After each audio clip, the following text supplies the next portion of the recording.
There was only one security guard working the night shift inside a telephone office in Costa Rica, completely alone in the building when things started going wrong. At first, he could hear strange noises coming from the ladies' restroom, faint but persistent enough to make him uneasy.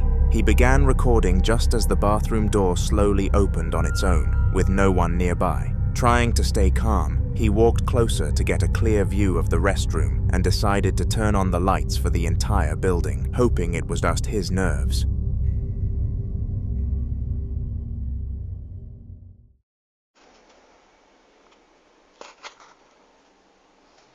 Que se escuchan ruidos extraños ahí en el baño. En el baño de las mujeres. Se escuchan ruidos extraños.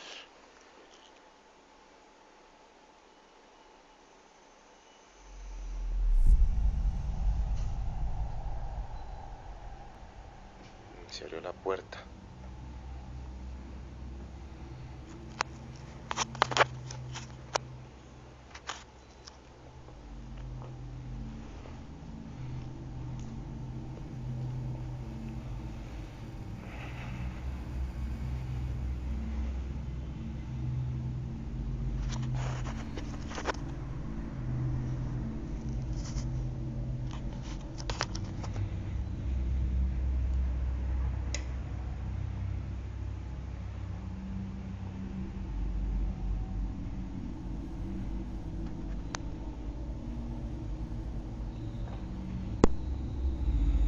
Sonando ahí, se oye al fondo ahí.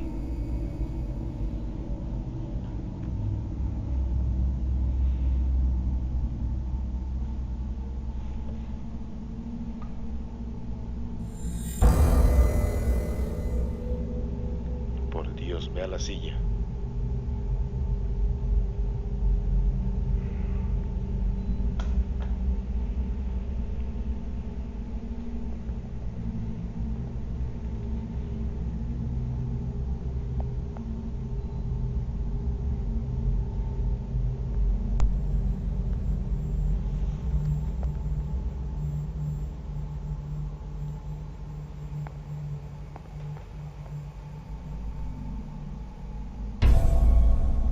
Santo Dios.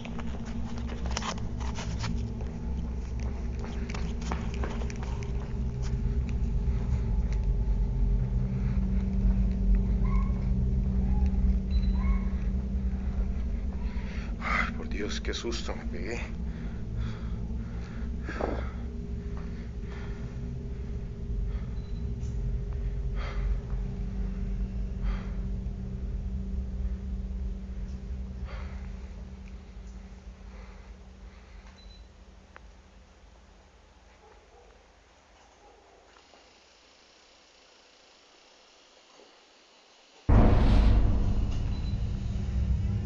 Instead, a new sound echoed from deeper inside the office, and moments later, a chair nearby began spinning by itself, rotating slowly with no visible cause. The guard backed away, watching carefully, but as he stopped to rest near it, a small stool suddenly slid on its own, forcing him to panic and run. More unexplained noises followed him through the corridors until he finally stopped in a long hallway. As he stood there catching his breath, the door at the far end of the hall shut on its own, sealing the moment and leaving him convinced he was not alone.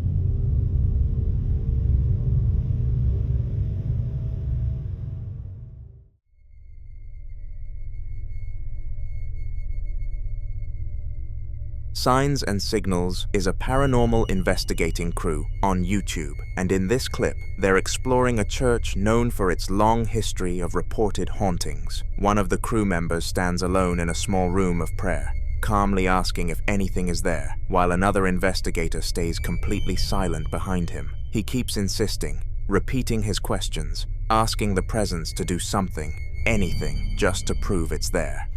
You like messing with me at home? Are you here or are you at home?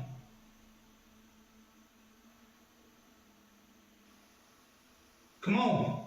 I mean, do something. Come on, do something. You know you want to do something? Come on. We here, we waiting. You got a whole crowd watching you, bro. Come on, do something. Show yourself. Do something. You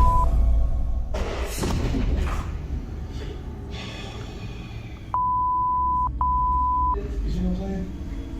That sounded like it was from back there too. Oh, we got that. If it was back there, we definitely got it. Come on. Come on, yeah, do something else. What's up? Suddenly, a loud bang echoes through the church, perfectly timed in front of one of their cameras. When they check their camera, they realize several books have fallen from a nearby bookshelf, scattered across the floor, with no one close enough to have touched them. The timing, the silence before it, and the fact that it happened right as they were asking for a sign, leaves the crew stunned, questioning whether the church had just answered them directly.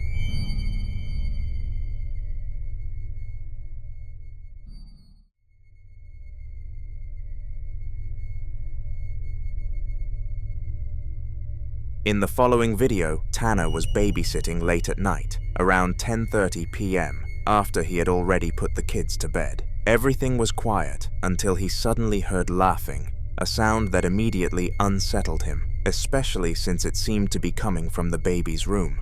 At first, he tried to rationalize it, assuming the older kids had gotten up to check on their baby sister. Wanting to be sure, he checked the baby monitor instead of walking in right away.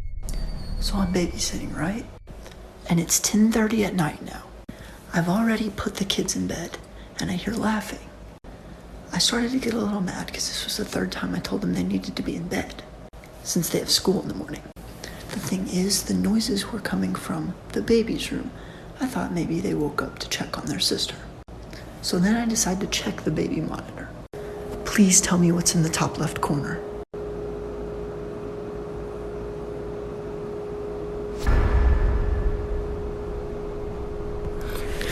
What appeared on the screen made him instantly end the recording. In the top left corner of the footage, a demonic-looking figure could be seen reaching down into the crib, its shape barely visible but unmistakably wrong.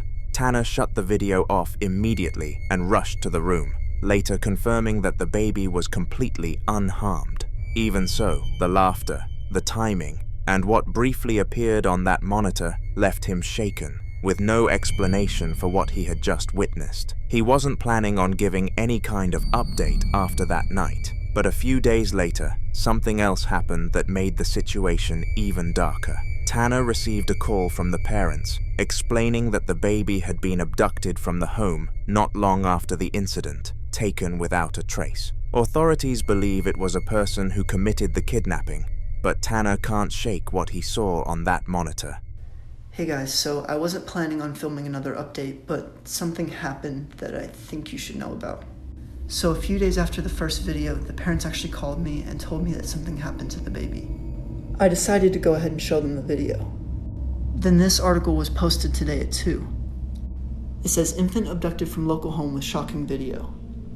It then goes into detail about how officials were called to the Charlotte home at around 6 a.m. Everyone seems to think that that thing in the video was a person, but I can't shake the feeling that something supernatural is going on here. But in any case, I'll keep you updated. To him, the timing feels impossible to ignore. The laughter, the figure reaching into the crib, and then the disappearance days later. While everyone else looks for a human explanation, Tanner believes whatever appeared on that screen wasn't just watching that night, and that something supernatural may have been involved from the very beginning.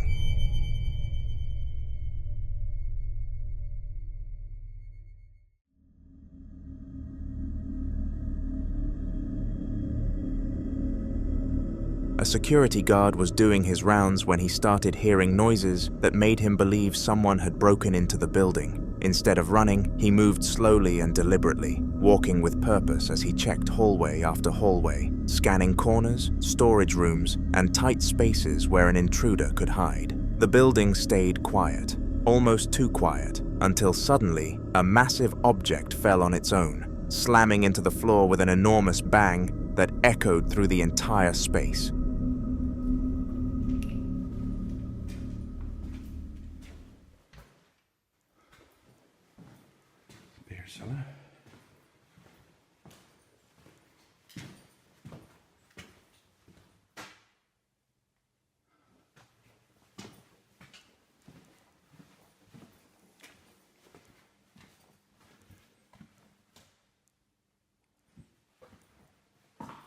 Oh, it stinks in there.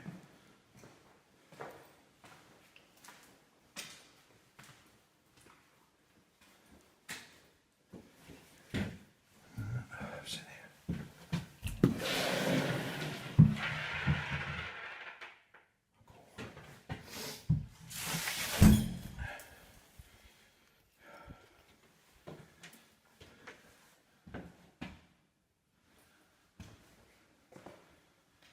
Oh, this is like summer or something. Shit in hell. Look at that.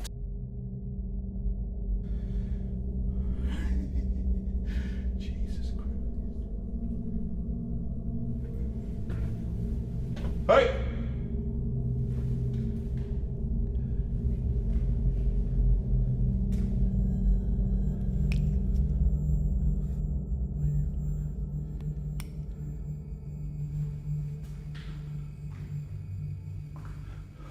Okay, let's get out of here. Okay, now. Jesus Christ.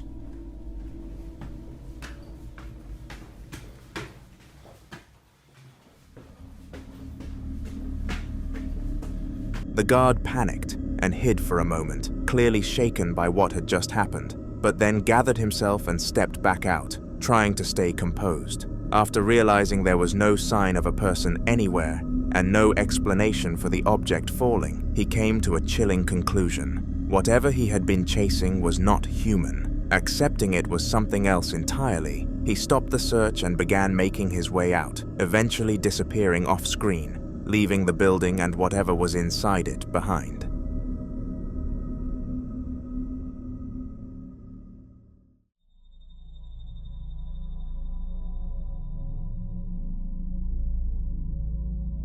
The description under this next clip gives some unsettling context before anything even happens. The uploader apologizes for being inactive, explaining they've been drained and sick, struggling mentally, and says this incident happened while they were home alone. Since then, they've been staying with their boyfriend, openly asking if anyone knows resources or people who could come to the house and make it all stop, saying they're exhausted. Then the footage begins. At around 8:30 p.m., CCTV from the garden shows a couple on a call, filmed from the woman's perspective. I gotta wait for my work clothes to dry. And I'm coming. Okay, I'm hungry. I understand that. I can't just not leave without my work clothes. Okay, that's fair. Well, do you want me to just make something here? What do you have? I mean, like pizzas or maybe chicken nuggets, nothing crazy. Do you have ranch at your house? No, can you bring your ranch? Dude, my fucking door just closed. Is that the slam sound? Yes. And it's locked. What the fuck? I just got locked out of my house. There's no one there. Yes, nobody's here. That's kind of scary. Where the dog? Luna! Luna's inside by herself. I don't even see her in there. Look, look. Hang on, hang on, hang on. Thing rash. Lady? Hello? Oh, fuck, she's nudged us.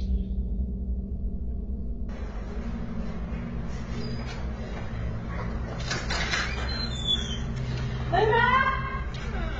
Luna! Luna! Luna! Luna!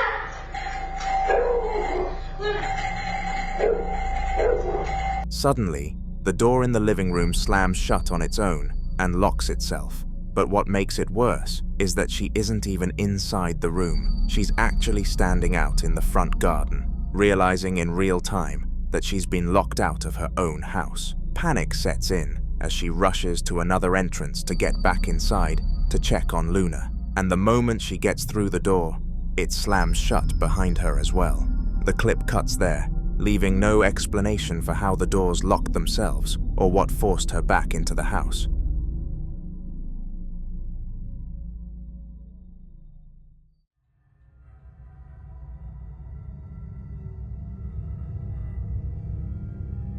Alan was filming from a distance at a long abandoned, partially destroyed building, a place that looked like it had been left to rot for decades. While scanning the top floor, something caught his attention. Standing near the edge was a shadowy figure that looked unsettlingly human, moving its head slowly and naturally, not stiff or glitched like a shadow usually would. Even from far away, the movements felt deliberate, like whoever or whatever it was had awareness. Alan stayed where he was, zooming in cautiously, trying to make sense of what he was seeing. No la hagas. Ahí está arriba. Ahí está arriba. Ahí está arriba esa cosa. Saca. Ahí está. Pero ese es de negro. Miren. Miren. No manches. No manches.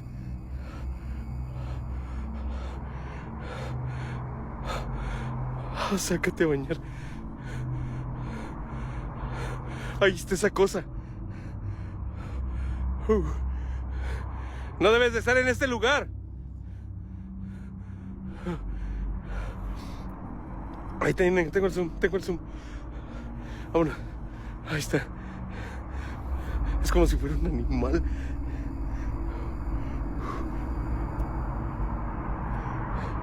No la hagas. Oh.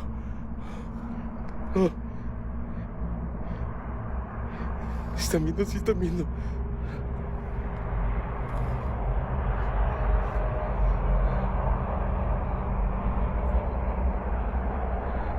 Ahí está esa chingadera. No la hagan.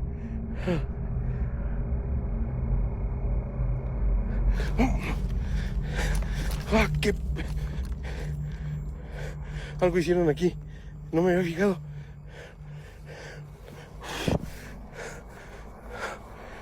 No me había fijado, eso no lo había visto. Ahí está esa cosa arriba. Ahí está esa cosa arriba. As the camera focused, the figure appeared to turn slightly, almost as if it was looking in his direction. That's when more detail became visible. Curly, grey hair could be seen around its head, catching the light just enough to confirm it wasn't just a trick of shadow. The longer it stared, the more uncomfortable the moment became, until the footage ended, leaving viewers questioning whether Alan had captured a real person in a place no one should be, or something far more disturbing watching him from above.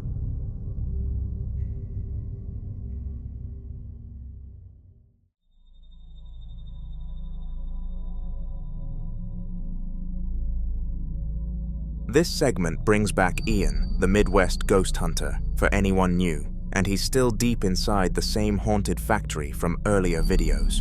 By this point, he's visibly shaken, his voice tense as the atmosphere feels heavier than before.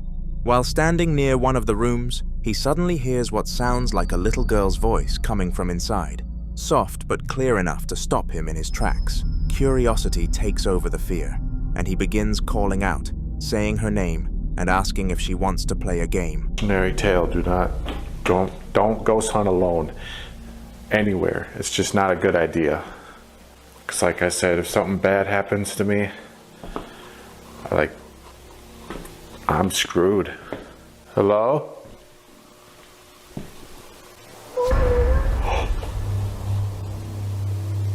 That sounded like a little girl in there. Hello? Who's there? I wonder if it's Megan. Megan is the little girl they say haunts here. And they don't know why she's here. Megan?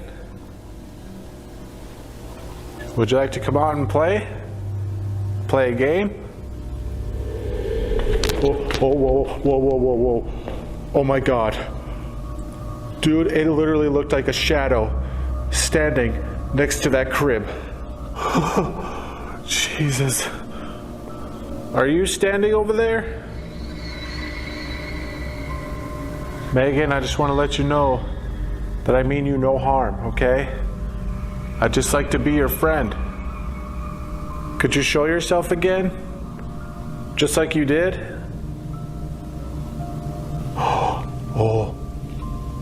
It is ice cold. Ice cold over here. Oh God, look at all these stalls. It's creepy. Oh, I think I'm gonna try a K2 session. See if I can communicate with her. All right, Megan. I brought you a toy here. Megan, how did you end up here? Did you die here? No? Okay. If you didn't die here, did you come through the portal? The portal that's here? Yes, you did. Thank you. So why do you choose to stay here? Do you just like it here? Yes. Well, that's good. I don't know, sometimes I know they say... As he steps closer, a shadowy figure can be seen standing beside a crib, and the sight clearly rattles him even more. He asks her to show herself again, and almost immediately the temperature drops, turning ice cold right next to the crib. Ian pulls out a communication device and starts asking questions, and what comes through is chilling. The voice claims it came through a portal that leads there, and says it didn't even die in the factory, leaving Ian frozen, realizing whatever he's speaking to might not belong to this place at all. Subscribe for more videos from Ian. Clowns have always been creepy, even when they are not doing anything at all, and this CCTV clip does absolutely nothing to help their case. The camera was set up facing a clown mannequin sitting upright on a sofa, its painted smile frozen and eyes staring forward in that way that already feels wrong before anything even happens. The house was empty at the time, no pets, no people, nothing that should have caused movement.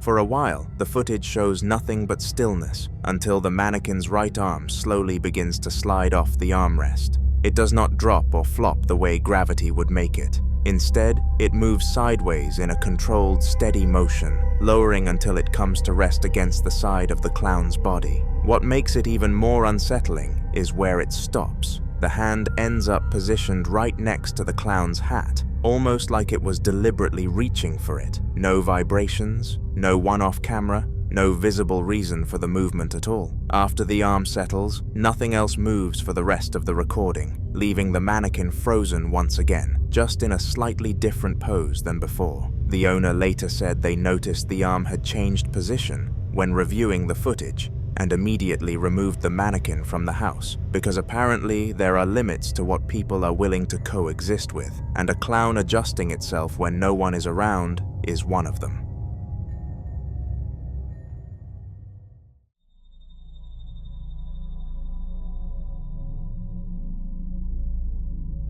Two friends named Stevie and Ron were filming a light-hearted moment in their living room when something took a sharp turn into the unsettling. They had the camera pointed at their two rabbits on the floor, laughing as Stevie teased one of them by dangling a floppy carrot just inches from its face. The mood was relaxed and wholesome, the kind of clip you'd expect to end with nothing more than a rabbit chewing contentedly.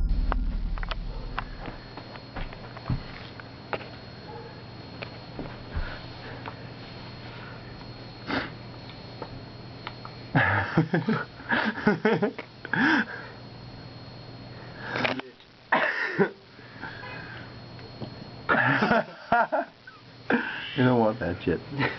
Do you hear something outside? Yeah, where's it coming from?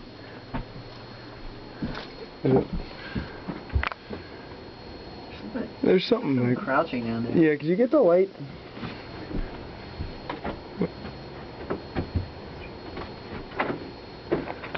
Yeah. What? back there.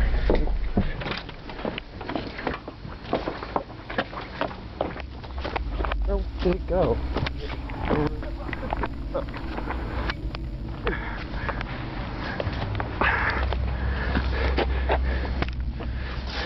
Did you see where it went? What? I don't know. I thought it ran down the alley. Did you see which way? No.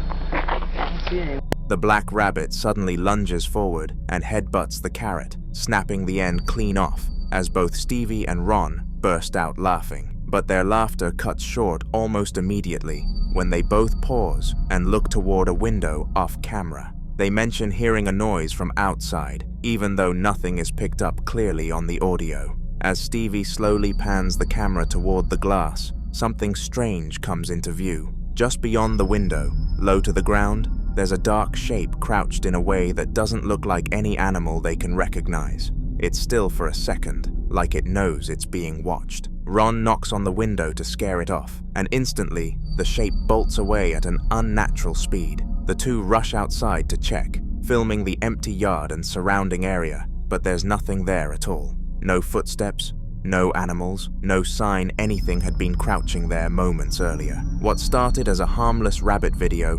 ended with both of them convinced they'd just seen something that wasn't supposed to be there.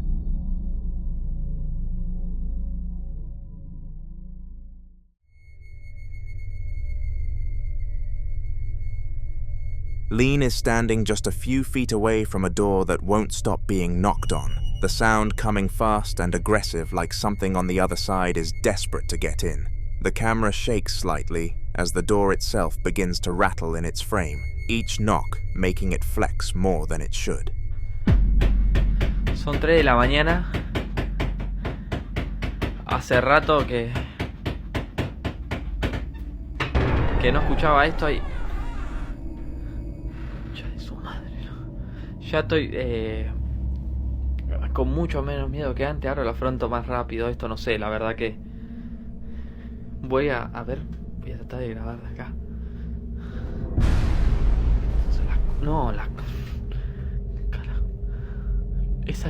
Miren lo alto que es. No lo puedo creer. No, sos hijo de puta. Que me miran, hijo de puta. ¿Quién sos, hijo de puta? ¿Quién sos? No hay nadie abajo, no hay nada. Es increíble. No, es increíble. No puedo creer que no haya nadie.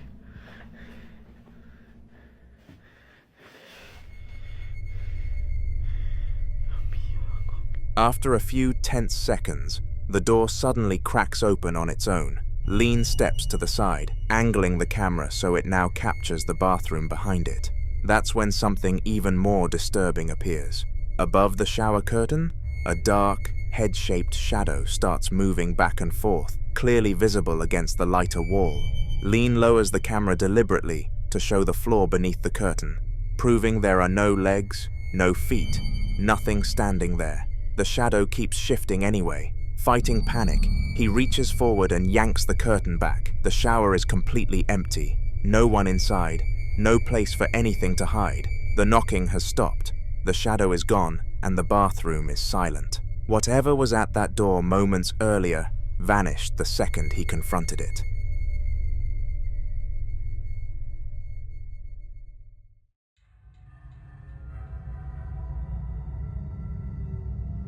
Daniel works graveyard shifts at a hospital, the kind of quiet hours where every sound feels louder than it should. And he says that for weeks, one specific door has been opening and closing on its own during his rounds. At first, he blamed air pressure or faulty hinges because that is what a rational adult does before accepting nightmare logic. But it kept happening in the same way, at the same time, night after night. Eventually, he got tired of explaining it away and decided to record.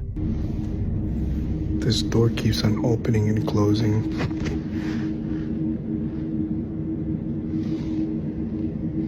Like, there's nobody here. I'm not doing this sensor. But it keeps on opening and closing.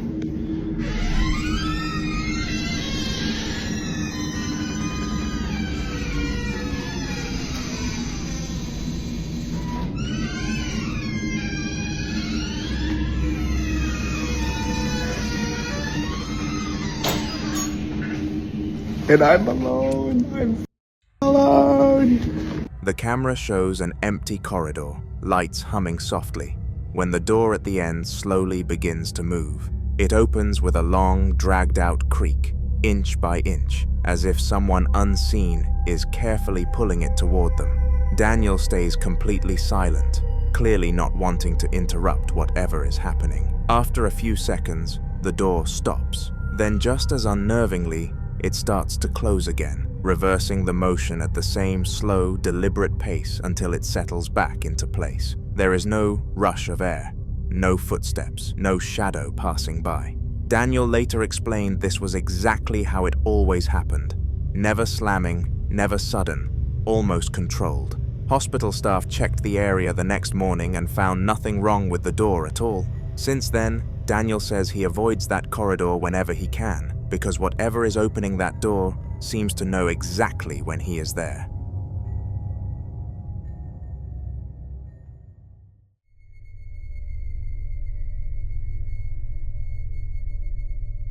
Roy's footage starts already in chaos, the kind that makes your stomach tighten before anything even happens. The camera is shaking as he runs into a room, slams the door shut behind him, and locks it while breathing heavily, clearly panicked by something chasing him through the apartment. Whatever scared him enough to run is still out there.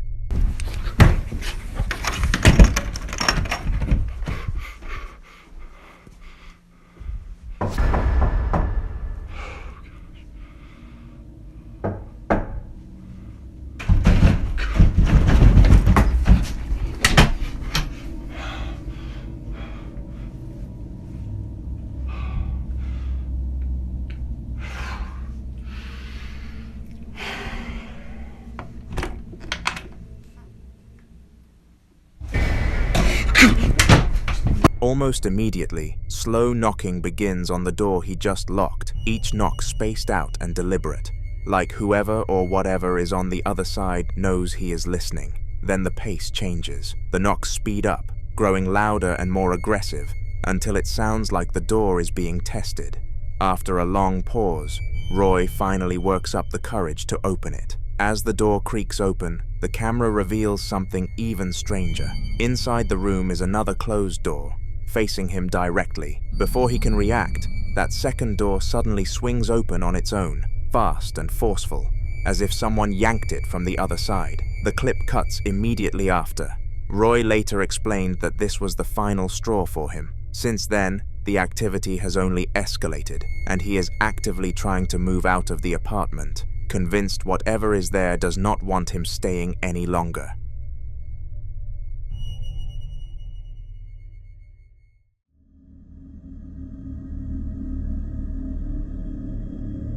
Hannah is walking through a building that's completely silent, the kind of silence that feels wrong rather than peaceful.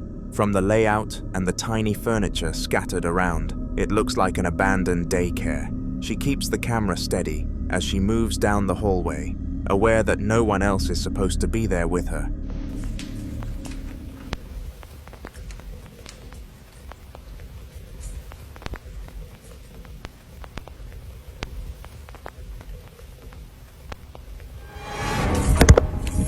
As she steps into one of the rooms, the camera settles on a small doll, sitting upright on a child-sized chair in the corner. It looks harmless at first, just another forgotten toy left behind. But then, without anyone touching it, the doll shifts. Its body tilts slightly, adjusting its position on the chair as if it just moved on its own. Hannah gasps and instinctively steps back, quickly panning the camera to show there's no string, no one nearby, nothing that could have caused it. The rest of the room is empty, and the building remains dead silent. She doesn't stay long after that. Later, Hannah explained that she left the building immediately and refused to go back inside alone. Whatever was still playing in that daycare clearly wasn't ready to be left behind.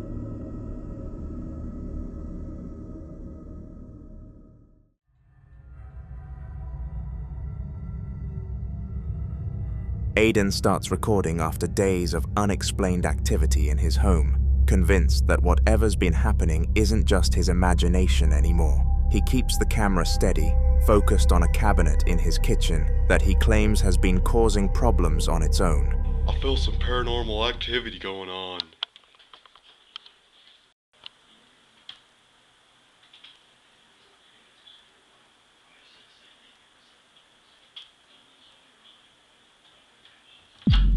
There it is. Paranormal activity. I knew it. At first, nothing happens, and the room is completely silent. Then, without warning, the left side of the cabinet slowly pulls open by itself. There's no one near it, no visible force, and no sudden movement of air that could explain it. Aiden reacts instantly, informing the audience as he keeps the camera trained on the cabinet, half expecting it to move again. It doesn't. The door just hangs there, wide open, like it was deliberately left that way. After the clip, Aiden explained that this wasn't the first time things like this had happened, but it was the first time he managed to catch it on camera. Since then, he says the activity has been getting more frequent, and he's now convinced there's something in his house that knows exactly when it's being watched.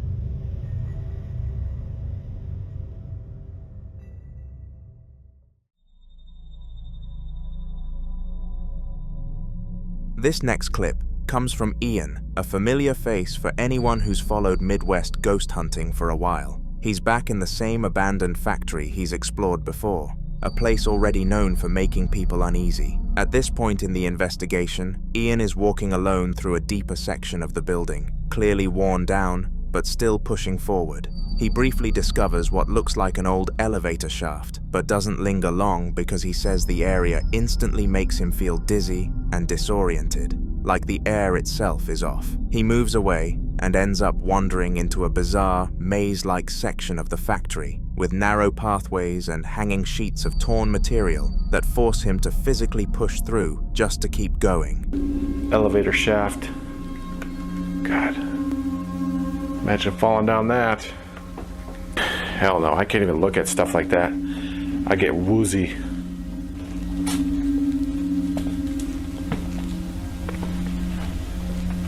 Oh, whoa. This looks like a freaky maze. Do I dare go in here? Screw it. Why not? Oh, jeez. Oh my gosh, that thunder. It almost sounded like, oh, whoa, whoa, whoa. What the f? Dude, the f***ing strobe lights are on. Get me out of here, get me out of here. I can't f***ing see.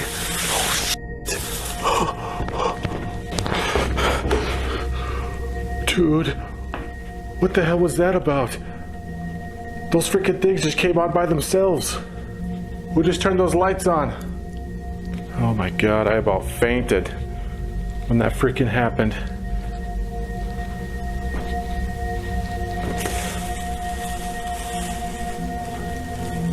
I wonder if maybe they're motion censored. Maybe they just detected my motion and turned on. Oh god, I don't want to go back in there, but gotta test it out. Oh, my goodness, it's getting tangled. Oh, the lights aren't going off. What the hell? What's going on? These things should be going off. Look, I'm already on the other side now. Oh man, oh. Yeah, like I'm moving all around in here. And there's nothing. They aren't going off. If you're still in here, could you trigger the lights?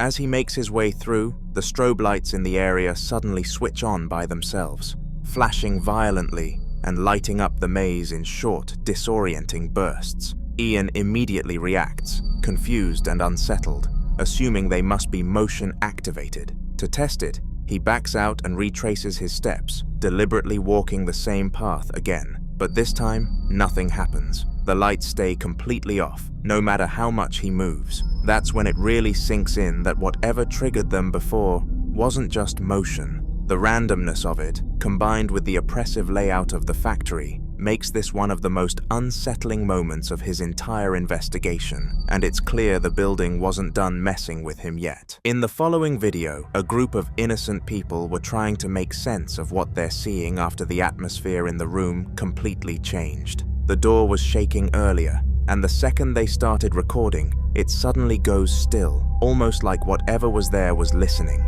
So we are all sitting here, enjoying our Taco Bell, right?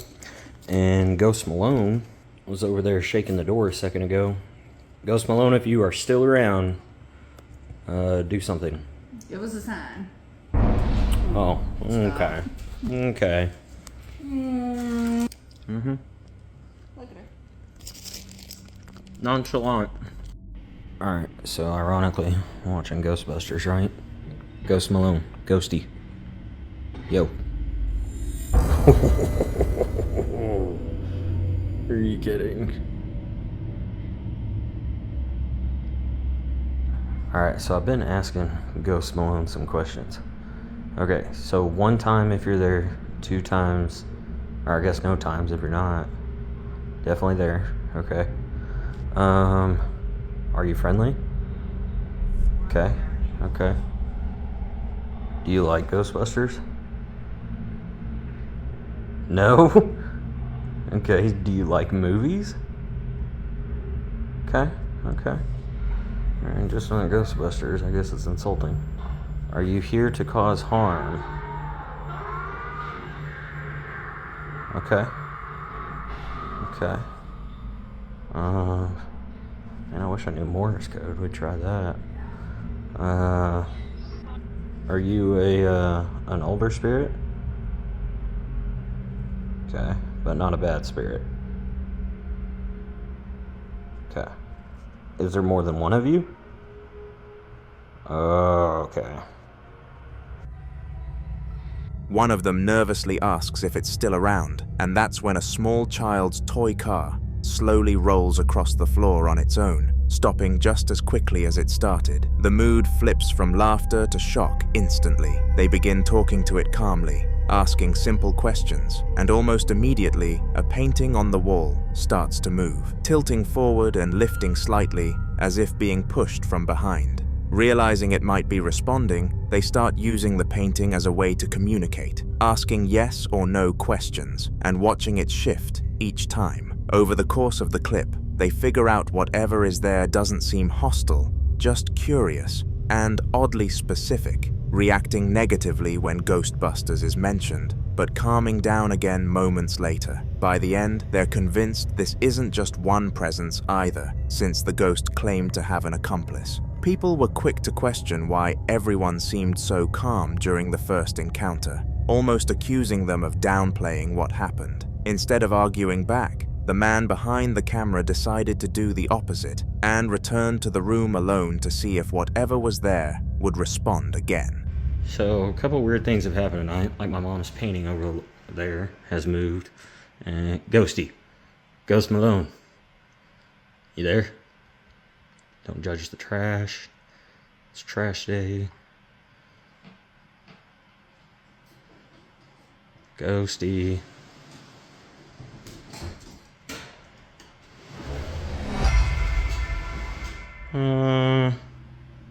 Okay. Maxie, what was that? Huh? So we're sitting here.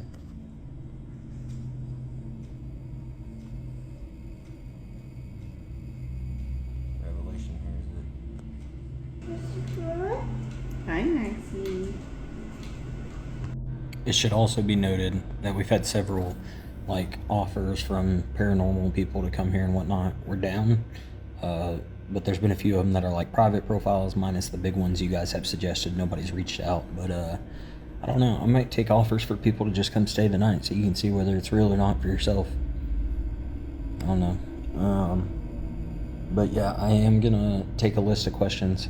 I've been writing down in the comments all the questions you guys have for Ghost Malone, and then we're gonna do the Stranger Things light or dog button things to see if that does anything. The house is quiet now, no nervous laughter, no group energy, just him speaking carefully into the empty space, asking if the presence is still around. For a moment, nothing happens. Then, without warning, a large baby playpen sitting across the room begins to slide across the floor on its own. It moves slowly but deliberately, scraping loudly as it shifts several feet with no one touching it. The man backs away in shock, clearly shaken now that there's no one else there to share the moment with. He later explained that this wasn't an isolated event either. Multiple paranormal investigators have since visited the house, documenting repeated activity and ruling out natural causes. Despite their efforts, nothing has stopped what's happening, and the family has made it clear that if the experts can't put an end to it, they're moving out for good. Whatever is in that house clearly has no interest in being ignored, no matter if it has good intentions.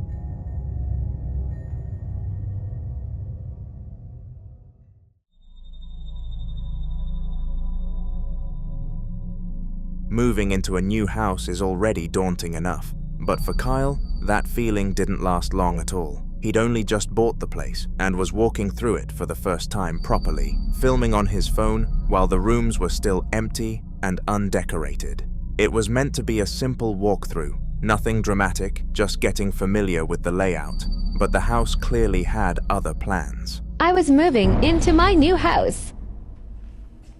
I was alone, and this happened.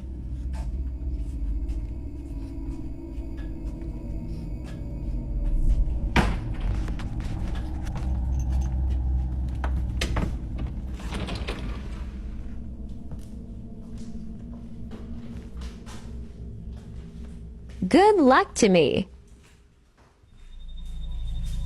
As Kyle pans down the long corridor, the lights begin turning themselves on and off, one by one, flickering in a slow, deliberate pattern that doesn't look like a wiring issue at all. At the far end of the hallway, a door starts to close on its own, inch by inch, until it's almost fully shut. Kyle walks toward it, clearly uneasy, and pushes to open it again. The moment he tries, he pauses. Something on the other side is pushing back. You can hear it in his voice as he strains, confused, wondering if anyone's there. After a few seconds, the resistance suddenly stops, and he manages to force the door open. He steps inside, filming the entire time, only to find an empty room. No people, no animals, no explanation. For a house that was supposed to be a fresh start, it didn't waste any time letting him know he might not be alone there at all. Things only escalate from there. What the F is going on?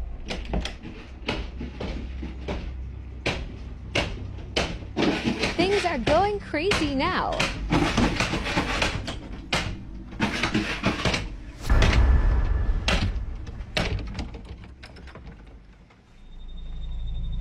As Kyle moves further into the house, another door suddenly starts rattling aggressively in front of him, shaking in its frame like something on the other side is trying to force its way out. He hesitates, then pushes it open, only to step into the next room and realize it's happening again. This time, a sliding door inside the corridor begins opening and closing by itself, gliding back and forth with no one touching it. The movement is steady and deliberate, not random. Kyle keeps filming, clearly shaken now, when something else catches his eye. A doll sitting in the room shifts on its own. He doesn't touch it, doesn't go near it, but it moves anyway, just enough to make it unmistakable. At that point, the excitement in his voice is gone, replaced with pure unease. Whatever is in this house seems to be reacting to him room by room, almost guiding him deeper inside. For a place he just moved into, the activity is immediate and relentless, and Kyle realizes this new house isn't just unsettling, it might actually be dangerous if he stays.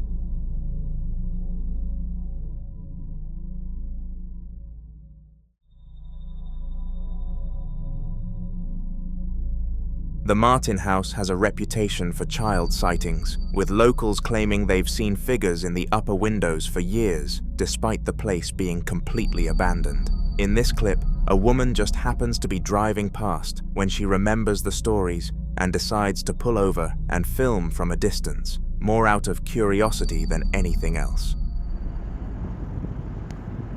This is the Martin house.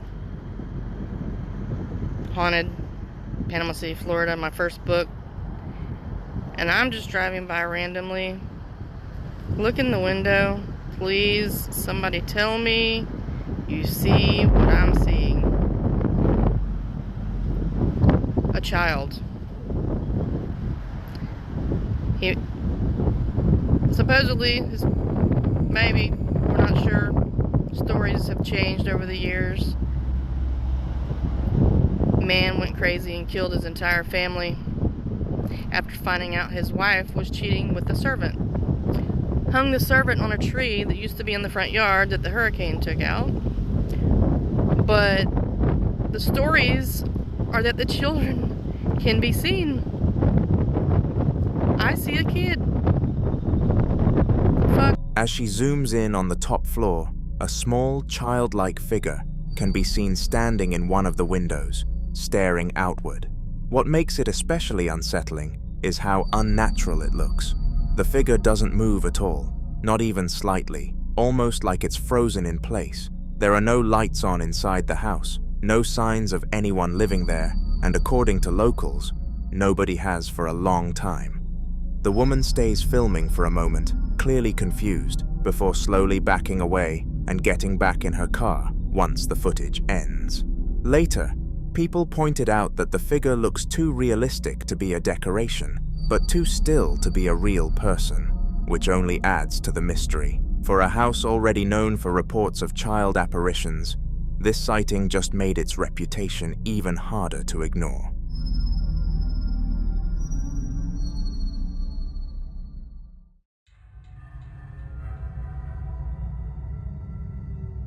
In this clip, security camera footage from inside a family's room captures something that quickly spiraled from unsettling to outright disturbing. The camera shows the room late at night with no one inside, while small orbs drift through the air, floating in irregular patterns. What makes it stranger is that the camera itself keeps rotating slightly, almost as if it's tracking the movement of the orbs rather than randomly shifting.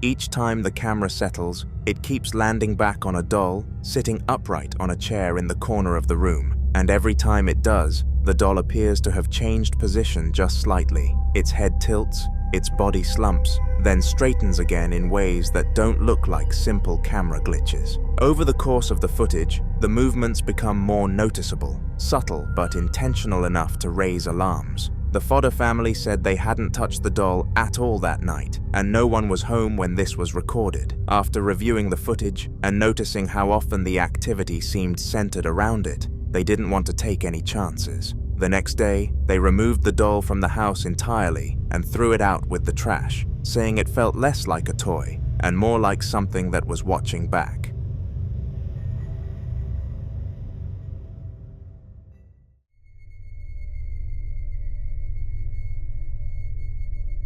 In the following video, two men are out late at night filming along a quiet road, one of them sweeping a flashlight across the darkness while the other keeps the camera steady. The place feels empty and still until something at the far end of the road catches their attention.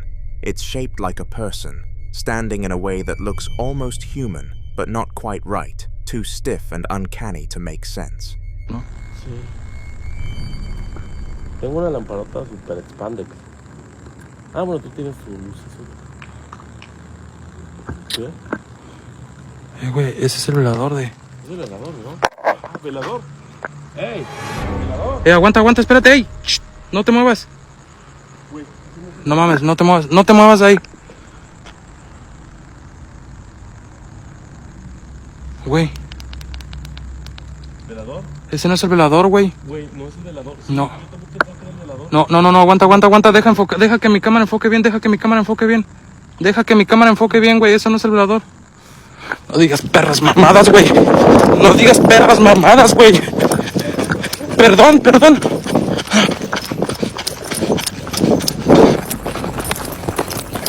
¡Ey! Se me cayó algo, güey. ¿Qué se me cayó? A la verga. Sentí que se me cayó mi cartera, pero no. ¡Hola! No digas cosas. No, no, no, no, no, no.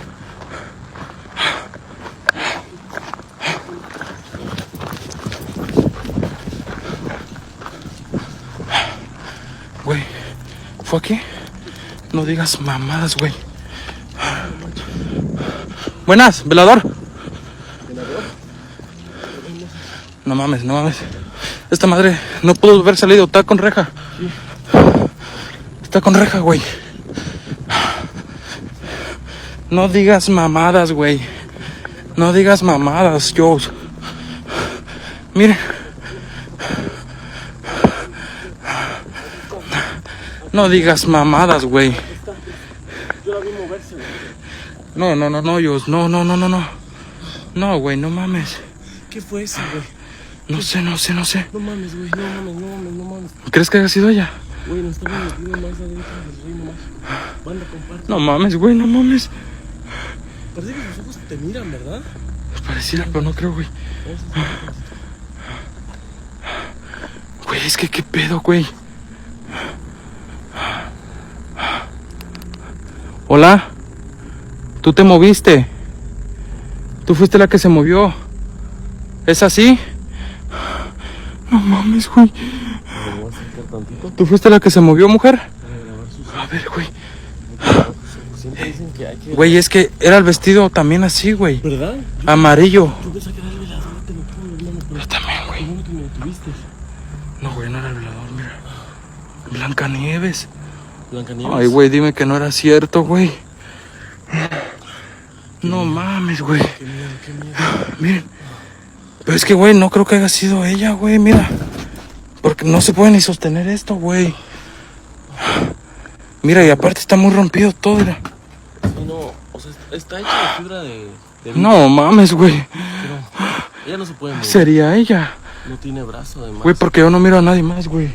They zoom in as much as they can, whispering back and forth, trying to work out if it's someone standing there or something else entirely. The figure doesn't move at first, just stays there facing in the right direction, before slowly slipping behind a wall at the edge of the road. Both men panic and sprint forward, convinced they'll catch whoever it is. But when they reach the spot, there's nothing. No footsteps, no place it could have run, nowhere to hide. After searching the area with the flashlight, they finally spot a strange mannequin positioned nearby, its posture eerily similar to what they saw from a distance.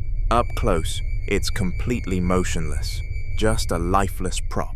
Still, the timing and placement make it hard to shake the feeling that something wasn't right, and they leave unsure whether they really saw a trick of the light or something that moved when they weren't close enough to prove it.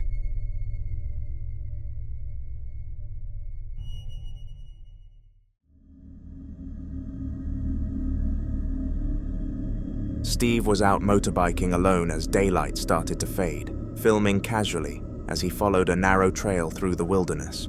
At first, it just felt eerie in the normal way remote places do at dusk, until he began noticing bones scattered along the path, bleached white and unnaturally clustered. That's when the atmosphere shifted. The forest went dead quiet. No insects, no wind, no distant animals, just the sound of his engine cutting through an uncomfortable silence. Just wait till the end. I don't like this at all. Oh god, there's even more bones than last time. Looks like we've already passed it a while ago, but that tree is gone. I'm probably gonna turn around soon. Oh, there's two ways. Holy crap, dude, this trail goes on forever.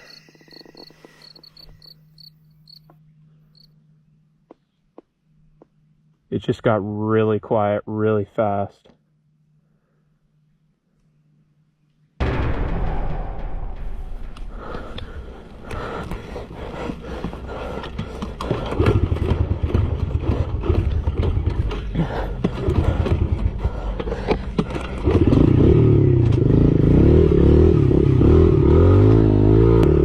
was my cue to leave. What was this?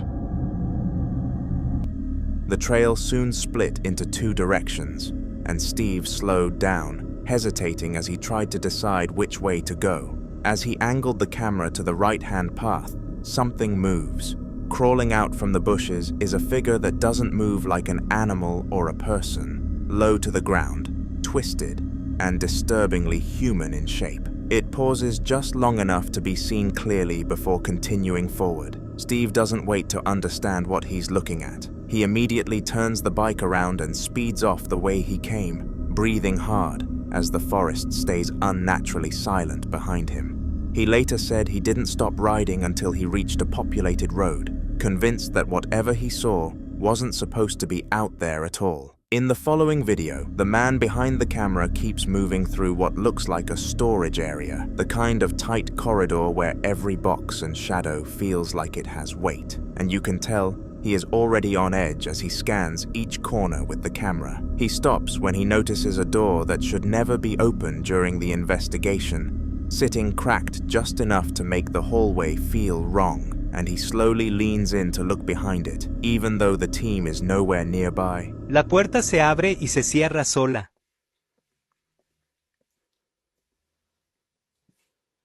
Se está abriendo esa puerta.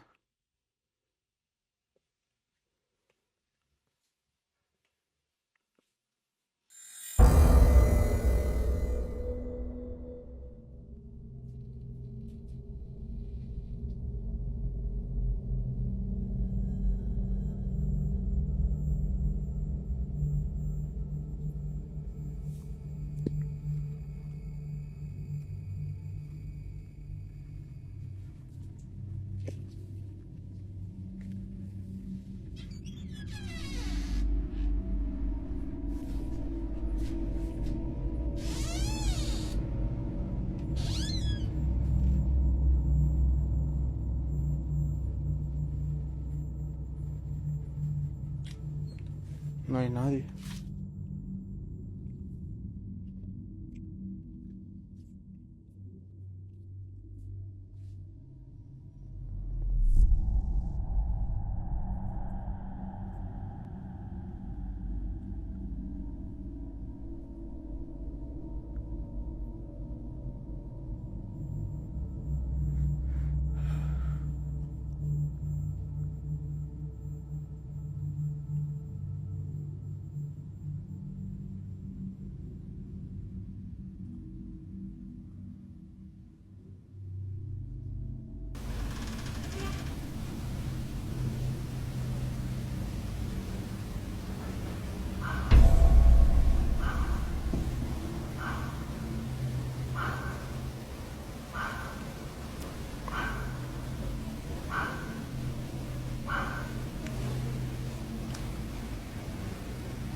Y por acá también se escucha ruido.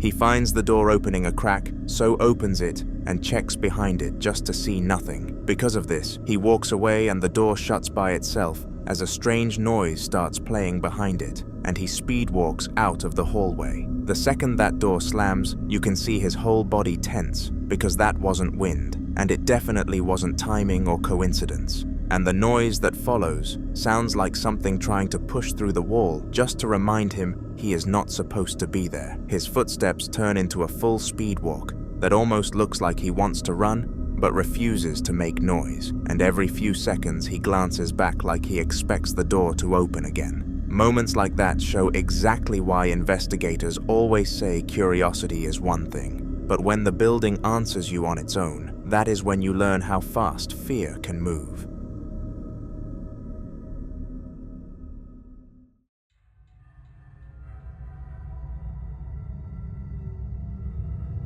It was late enough that the local markets should have felt peaceful, but every shutter was pulled down tight and the whole place looked abandoned, except for May cutting through the empty rows. She knew the place was closed and shouldn't have held any noise at all, which is why the first faint scream stopped her in her tracks, sounding like someone crying out in pain from deep inside the metal-covered stalls. She followed it slowly, each step making the sound grow sharper and more desperate, until it felt like it was right beside her, but no matter where she turned, there was never anyone there. Imagínate andar por la central de abastos y oír esto.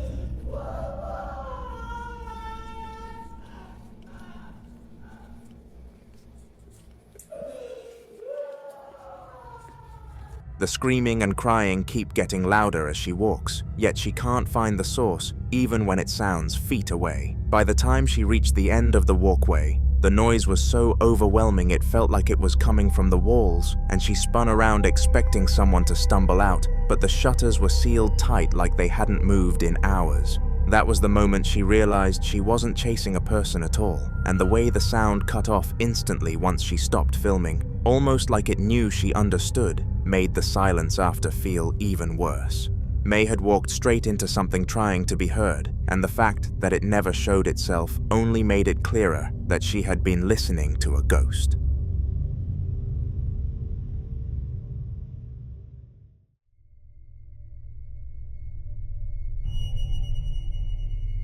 It happened late in the evening when the house was already settling into that quiet that makes every shadow seem a little thicker, and Charlie kept tugging at his dad's sleeve, saying there was a scary boy standing across the room staring at him. His dad brushed it off at first, calling it pretend, but Charlie wasn't smiling or joking. He just kept insisting the boy was real and he didn't want to be near him. Eventually, the dad told him to show where this scary boy was, so Charlie nervously walked with him through the hall and stopped at a doorway, pointing inside with his hands shaking like he expected something to move. What are you saying, Charlie? There's a scary boy where?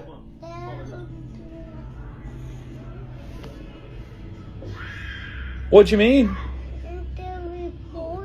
What, are you doing pretend? Yeah, you're just playing pretend, aren't you?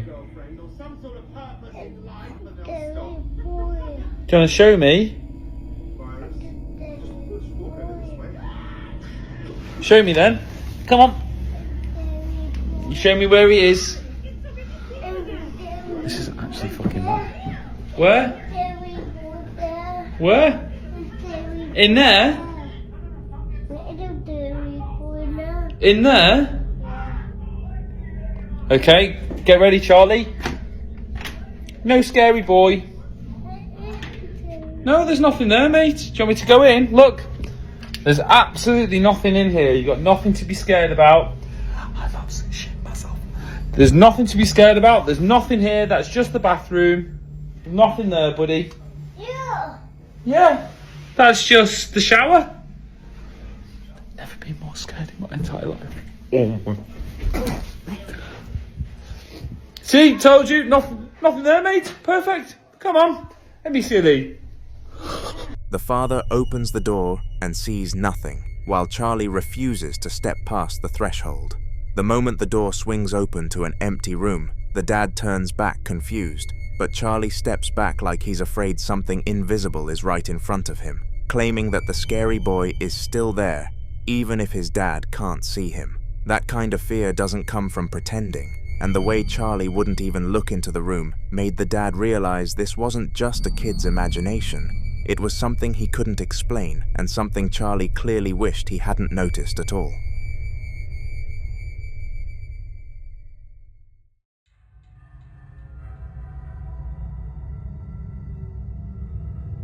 It was supposed to be a quiet night in Braden's room, but the ceiling kept creaking with slow, heavy footsteps, even though nobody was home, and there shouldn't have been anything moving above him at all. He sat still for a second, trying to convince himself it was the house settling, but the steps were too steady, too human, so he grabbed his flashlight and started walking through the dark halls with that kind of nervous focus where every sound feels closer than it should.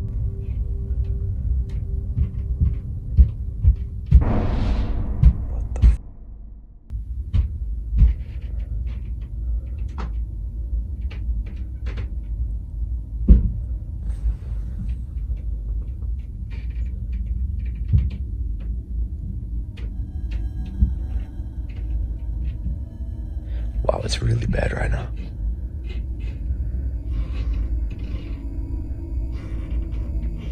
Okay, hold on. Jesus. Okay, hold up. Why is the tree on there? Whatever that is coming from up here.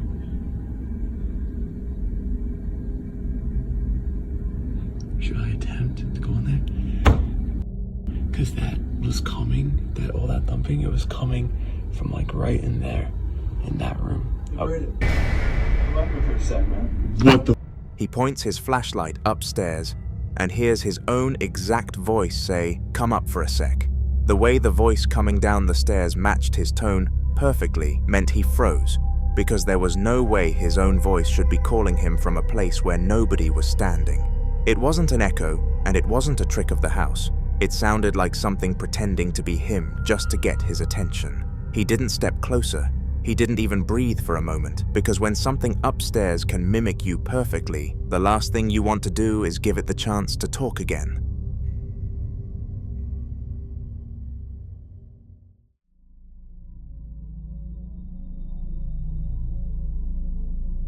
The following video was captured amidst a normal slow night at the sneaker shop. The kind where the worker is just sweeping the floor and straightening boxes while the CCTV quietly records every corner of the room.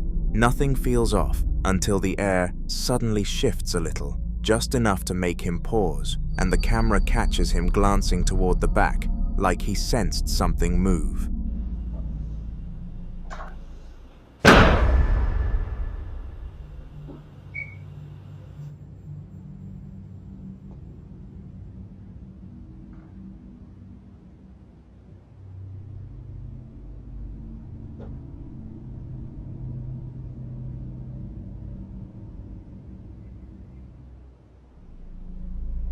As he keeps cleaning, the door to the back of the shop slams shut on its own, even though nothing is near it.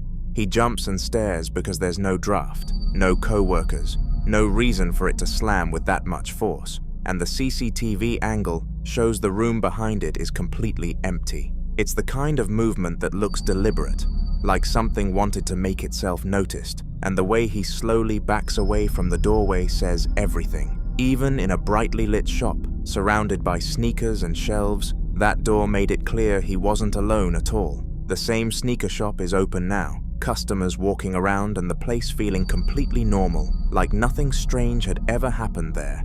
And one of the workers is helping a guy try on a new pair he picked from the wall. They're chatting casually as the customer slips the sneakers on. Then he walks over toward the mirror to get a better look, while the worker follows a few steps behind, totally unaware that the cameras are still watching every corner and about to capture something crazy. Yeah, I'm going, bro. Railroad pretty cool. He's trying to take it on the slope.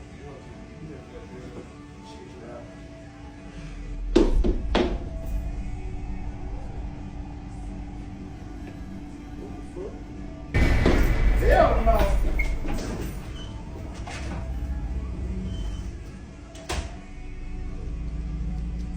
As the customer stands in front of the mirror, a single sneaker from the display wall drops to the floor on its own, with no one near it, causing both of them to panic and run. The moment that sneaker hits the ground, they both whip around because it didn't slide.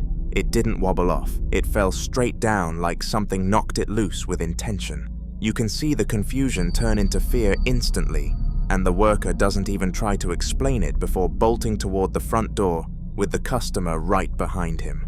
It feels like whatever slammed the back door before was still there, waiting for another chance to be noticed, and that single falling sneaker was enough to send them both running.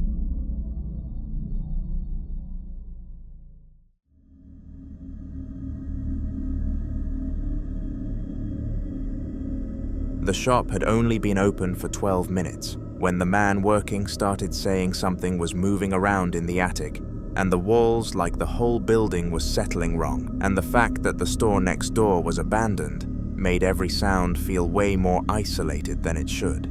He walked around the aisles with his camera, trying to prove he wasn't imagining it, and the second he passed the back corner, he heard a hard knock hit behind the wall, like something was following him from the other side.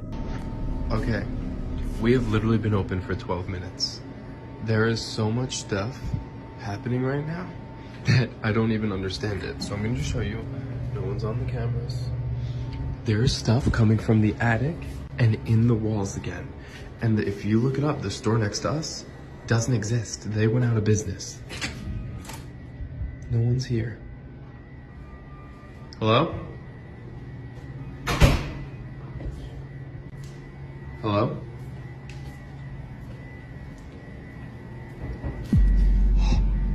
Did you hear the knock? Hello?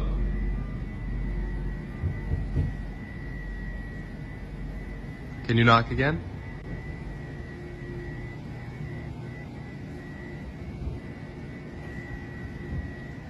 Oh my.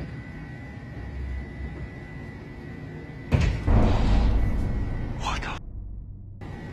It's honestly a great day to be haunted. I'm just recording right from Insta. I don't know if the machines are so loud, but there's so much knocking coming from the attic.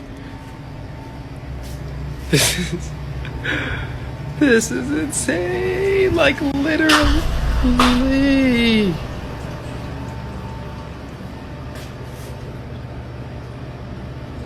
Okay. I'm gonna throw up. I'm not ready for this. It is too early for this. We're not even open. Hello?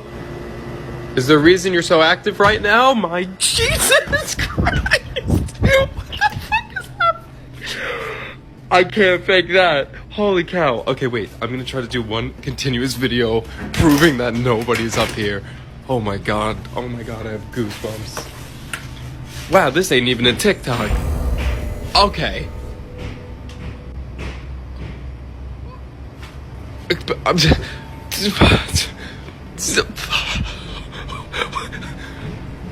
God. Okay, it literally just stopped.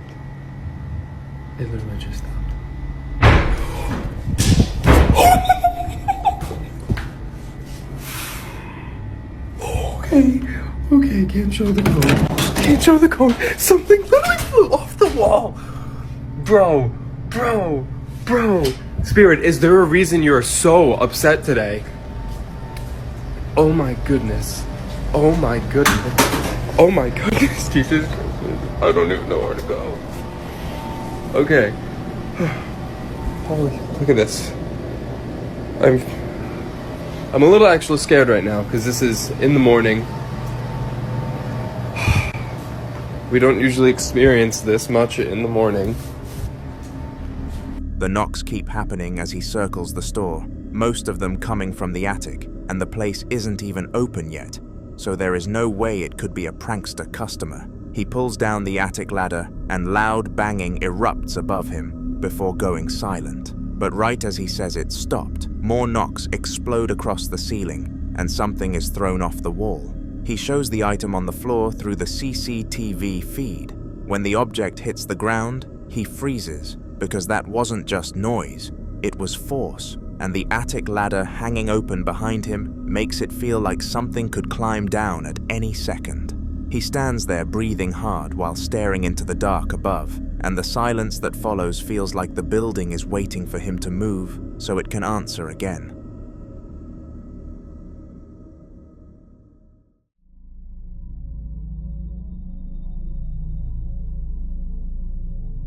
Ian, a ghost hunter in the Midwest, entered a decaying factory that locals claimed was haunted.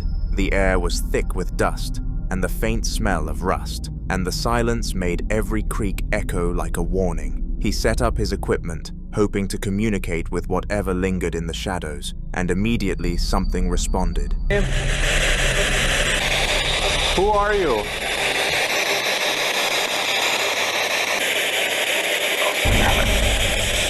Whoa. Sir, why do you still haunt this tannery?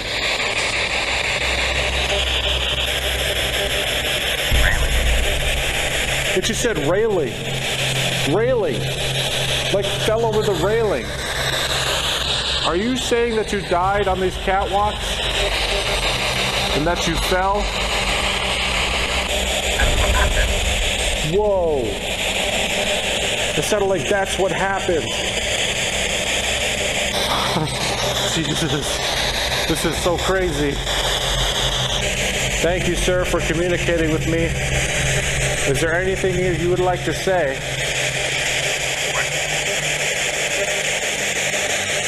Sounded like it said work. Are you going back to work? Well, I'm going to go ahead and let you get back to work then, if that's the case. The voice was faint but clear, saying, "Lost my balance." Ian asked why it haunted the place, and the reply came simply, "Railing." Piecing it together, he assumed the spirit had fallen from the railing in life, and the ghost confirmed that's what happened. Feeling a mix of relief and awe, Ian thanked the spirit for sharing its story, then gave it one last chance to speak. The final words whispered back, "It's working," leaving Ian with the eerie sense that the factory still held secrets, and that even in death, some connections lingered longer than expected. In the following video, a woman is casually filming herself in the mirror, checking her appearance with her phone light on, like it's any other normal moment. Nothing seems out of place at first, until a loud banging noise suddenly echoes from somewhere else in the house. Her expression changes instantly.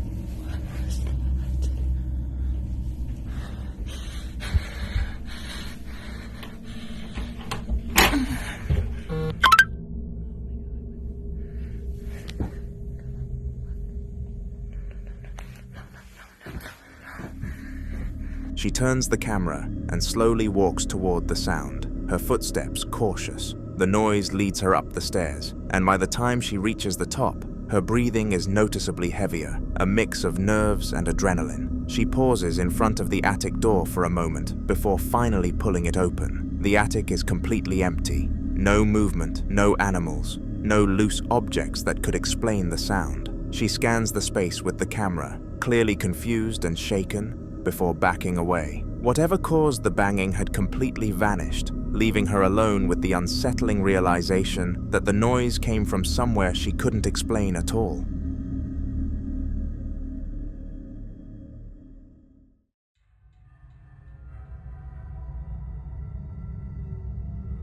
Sam is a member of staff at the Jefferson Hotel, a place that's already gained a reputation for a surge of unexplained activity over the past few months, and this clip only adds to it. He shared this CCTV footage after another strange incident left him completely shaken. Take a look. Here's the shirt pulling episode. Right now we're talking about the footage, and look at my shirt right there in the middle, and watch what happens.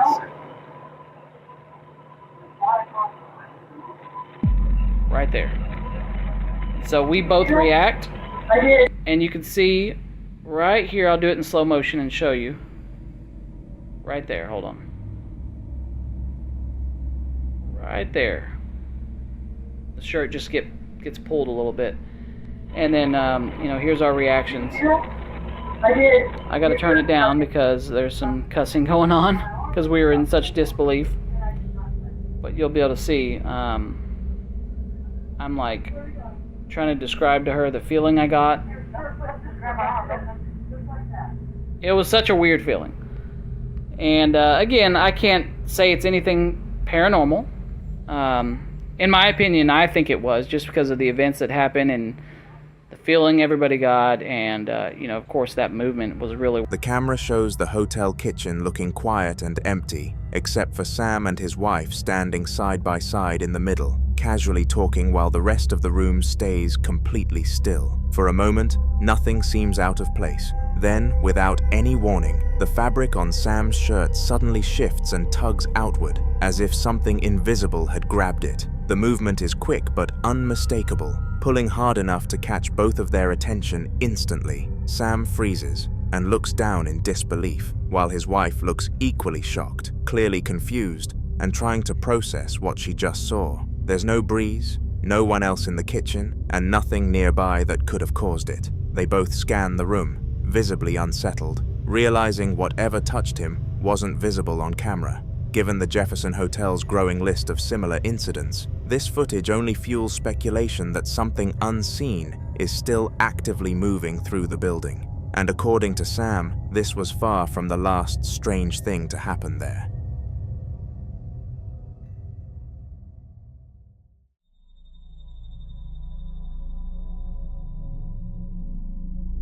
Really early into the morning, CCTV footage captured inside what appears to be a salon or training space shows something unsettling happening in the early hours of the morning. It's around 4 a.m., long after anyone should be inside the building, and the room is completely still. However, the camera in the room suddenly detects motion, and what it shows is terrifying.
Without warning, the fire exit door slowly opens on its own, revealing nothing but darkness behind it. No one enters, no movement can be seen, yet the door remains open for a moment before calmly closing itself again, inch by inch, as if someone unseen was pulling it shut. Just when things seem to settle, one of the mannequin heads lined neatly on the shelves suddenly tips over and falls. Seconds later, several items on the counter beneath are knocked to the floor in quick succession, as if something had swept across the surface. There's no explanation for the chain reaction, and no one is visible anywhere in the footage. Whoever or whatever opened that door clearly didn't leave quietly and wanted to be noticed by the owners. Who knows what action this will cause them to take?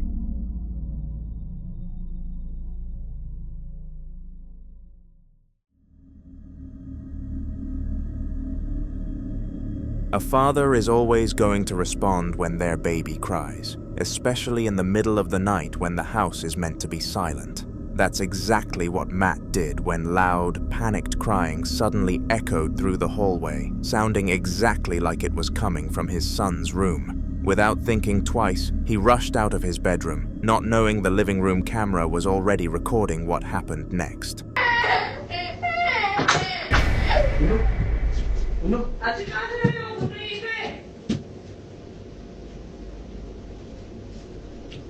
Good.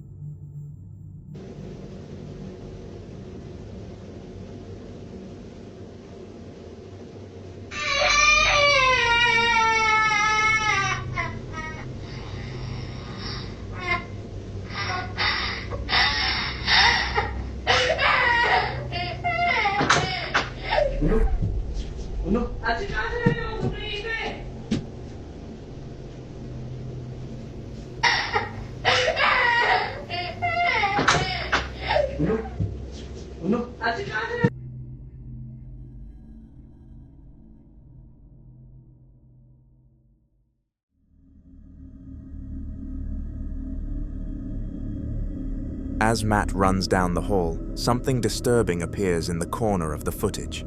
A small, nearly transparent figure, shaped like a young boy, darts around the corner and vanishes out of sight. Matt follows it instinctively, clearly focused on getting to his child, but when he reaches the spot where it disappeared, there's nothing there. No movement, no sound, just an empty hallway. Moments later, his wife confirms on camera that their baby is fast asleep, not crying at all.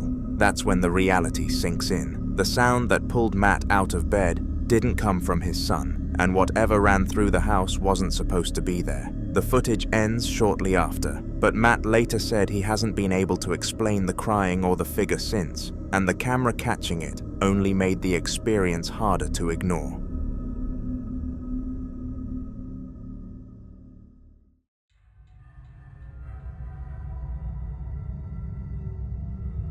Mr. Fender was filming a regular TikTok, nothing paranormal intended, just showing his followers how powerful his new lights were. He headed out into the woods at night to demonstrate the brightness properly, completely unaware of what was about to be revealed.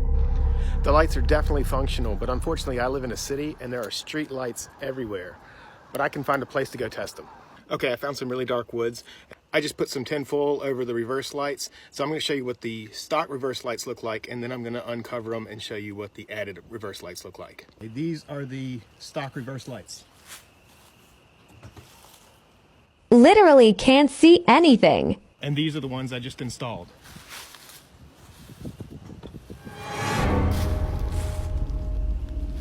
Look how friggin' bright that is. This is amazing. Yeah, so these are not just for looks. As he switches the light on, the beam floods the trees ahead, lighting up the area far more than expected. For a split second, something horrifying is visible. Wrapped tightly around the trunk of a tree just ahead is what looks unmistakably like a human arm, pale and thin, clinging to the bark. Almost immediately, as the light fully hits it, the arm pulls back behind the tree and disappears from view. Mr. Fender keeps talking, completely oblivious, continuing his demonstration like nothing happened. But viewers noticed it instantly. The comments flooded in, people replaying the clip frame by frame, all pointing out the same thing he never saw. There was no one else with him, no prank, no explanation for how an arm could be there and vanish that fast. The woods were silent, and Mr. Fender never reacted, making the moment even more disturbing. Whatever was hiding behind that tree clearly did not want to be seen, and the only reason anyone knows it was there at all is because the light was just a little too effective.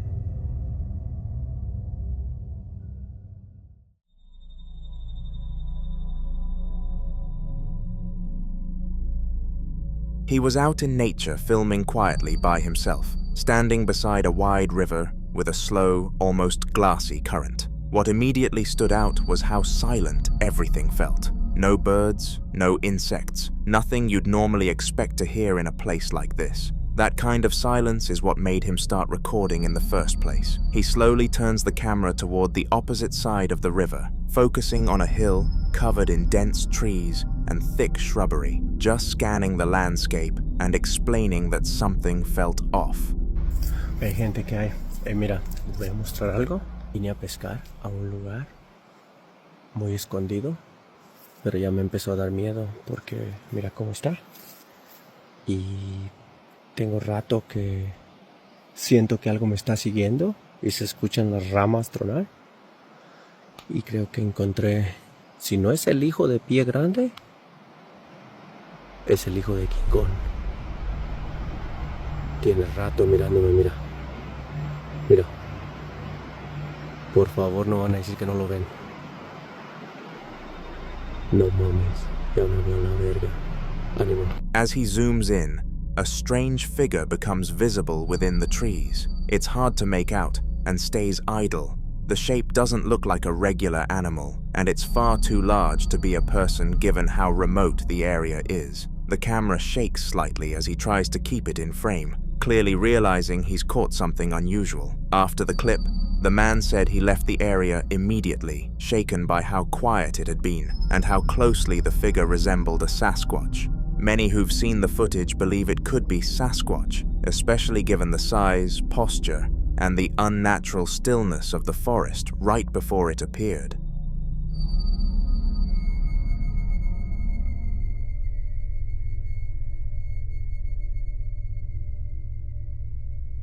The following clip comes from a Ring doorbell camera recording late one night at around 10 p.m.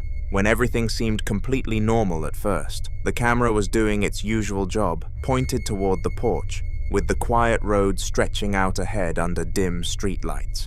Nothing looked out of place, and there was no movement for a while. That didn't last though.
As the footage continues, something slowly comes into view at the edge of the frame. A strange, ghost-like figure appears near the road, pale and semi-transparent, moving in an unnatural way that doesn't resemble a person walking by.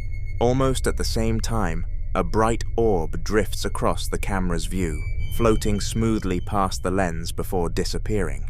The figure continues forward, crossing part of the driveway as if it hasn't noticed the camera at all. It doesn't turn its head, doesn't react, just keeps moving until it eventually fades out of view down the road. There were no neighbors outside, no cars passing, and nothing else on the camera that could explain what was captured. The homeowners later checked outside immediately after the alert and found absolutely nothing there. Whatever walked past that Ring camera that night didn't leave footprints, shadows, or any explanation behind, making this one of the creepiest doorbell clips currently circulating.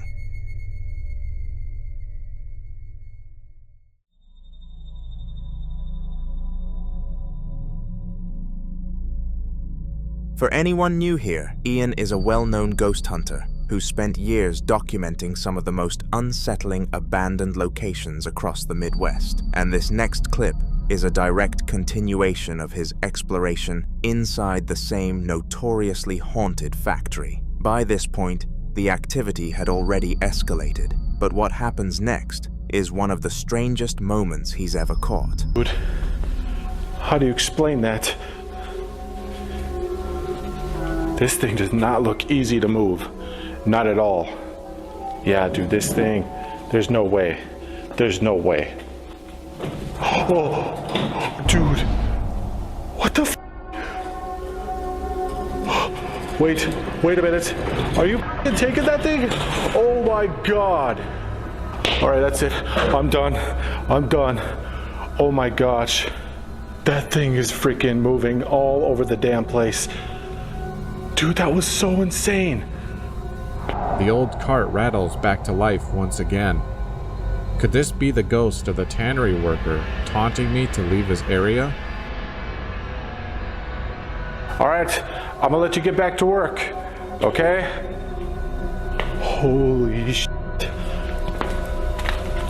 Ian is filming deep inside the factory, slowly scanning the room, thinking about how heavy and oppressive the atmosphere feels, when his camera lands on a large metal cart, sitting completely still on the concrete floor. There's no wind, no slope, nothing around it.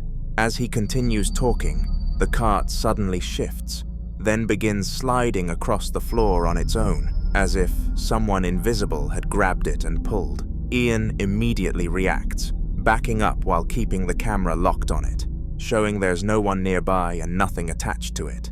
The movement is smooth and deliberate, not a sudden jolt or vibration, which makes it even harder to explain away. Moments like this are why Ian believes this factory is one of the most active locations he's ever investigated, and judging by what follows later in the video, whatever was moving that cart wasn't done interacting with him yet. For the past hour, Christian says he'd been hearing strange knocking sounds coming from his kitchen. Soft at first, but frequent enough that he finally grabbed his phone to record. He walks in slowly, clearly tense, trying to catch whatever has been making the noise. Hey guys, I've been hearing this really weird knocking coming from my kitchen for like the last hour. What the hell? No way.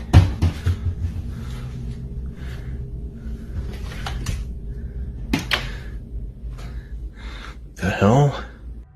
As soon as the camera points toward the cabinets, one of the doors can be seen slowly opening on its own, just a few inches, before gently closing again. Christian freezes, speaking in disbelief as it keeps happening, almost like something testing whether it's being watched. The second he steps closer, the movement stops completely. He reaches out, pulls the cabinet open fully, and shows the inside is empty. No pets, no loose hinges, nothing that could explain it. The knocking doesn't return, but the silence that follows feels even worse. Christian later said this was the moment he realized the sounds weren't random at all, and whatever was in his kitchen only moved when it thought it was alone.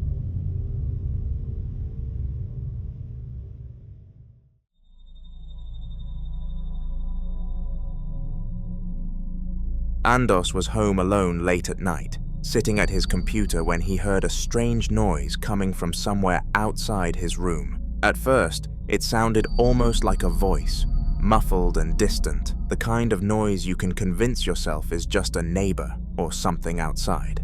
Still, it unsettled him enough that he grabbed his phone and started recording.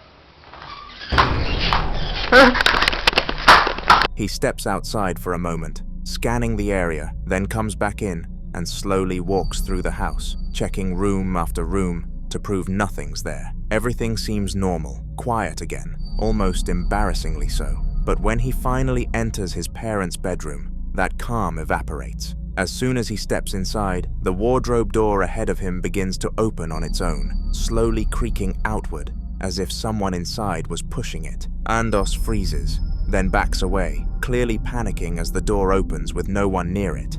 He insists nobody else was in the house, and there was no draft strong enough to cause it. After that night, he said he stopped staying in that room altogether, convinced whatever made that noise earlier was waiting for him to come back.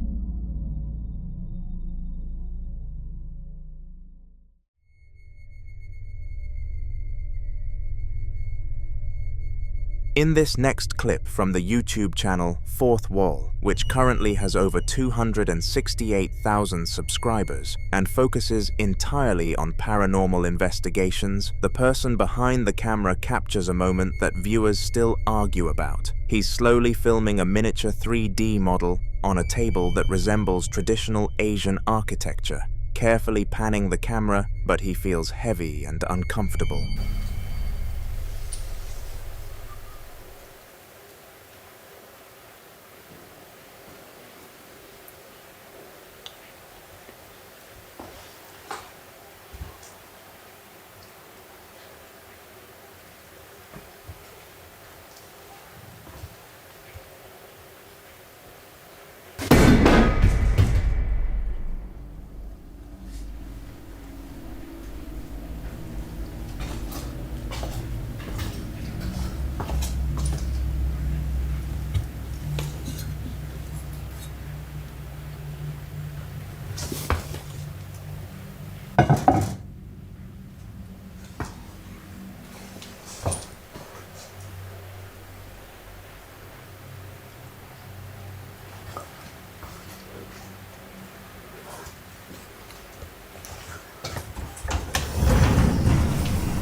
As he steps closer to the model, something unsettling happens off to his left. A small Buddha statue suddenly tips over and falls straight to the ground without being touched. The sound cuts through the room, instantly changing the mood. He freezes, then turns the camera to show there's nothing near it that could have caused the fall. No vibration, no movement, no one else present. What makes this moment even more disturbing to viewers is the symbolism. Many believe that if a presence is strong enough to knock over a religious figure, especially one associated with peace and protection, it could suggest whatever is there doesn't belong or doesn't want it to be acknowledged. After the clip, the creator admitted the atmosphere in the room felt colder and heavier, and he ended the investigation shortly after. Whether coincidence or something darker, this moment is one of the reasons Fourth Wall continues to trend in the paranormal community. Subscribe as this story will be continuing.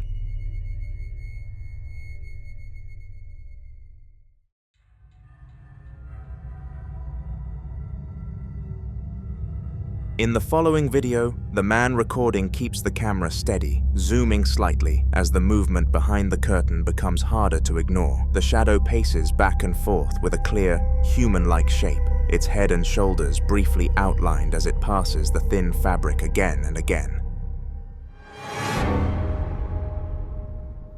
Hey, ¿qué pedo? Mamen, si ven eso. ¡Qué verga! Y, o sea, lo cagado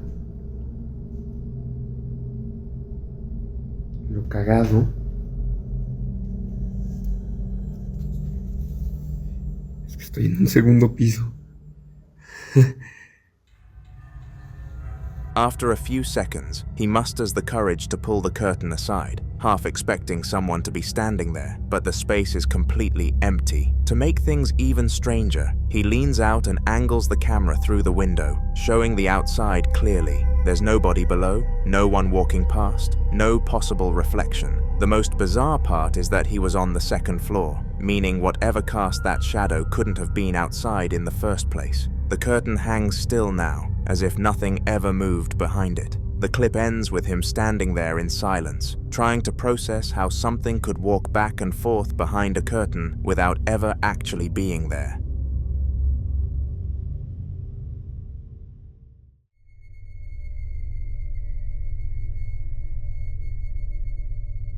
A woman was out walking her Labrador along a quiet trail, filming casually as the dog kept pulling hard toward the woods, unusually fixated on something off the path. She laughs it off at first, assuming the dog just caught a scent, but the way it keeps resisting and staring makes her turn the camera in that direction.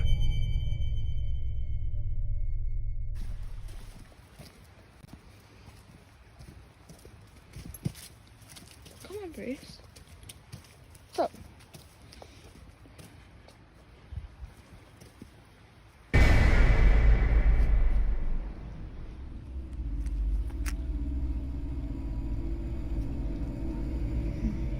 Come on.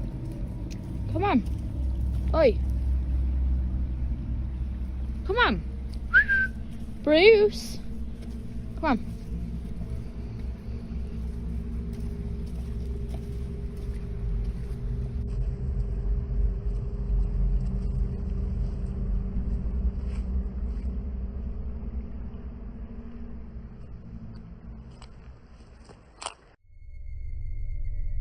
As she pans toward the trees, a faint, human-shaped figure can be seen standing just inside the tree line, partially obscured by shadow and distance.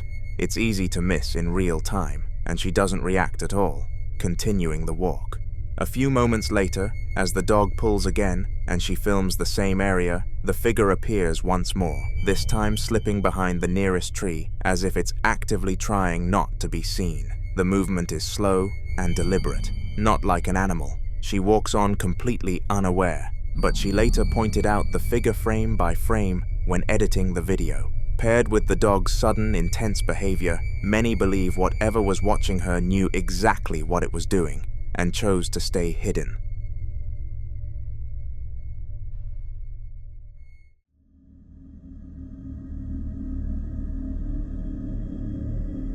In the upcoming clip, Manuel is exploring an abandoned school late at night, a place he's convinced is haunted after hearing about unexplained activity there for years. The building is silent except for his footsteps echoing through the empty halls as he films, slowly making his way toward the area where most of the reports seem to come from. The further he goes, the heavier the atmosphere feels, like the air itself is tense. Para que vean que no es inventado, o sea, no tengo ningún otro dispositivo. La bocina la tengo aquí, o sea, no hay otro medio, estoy grabando con mi teléfono, un único teléfono. Y nuevamente escuché ruidos. Maldita sea.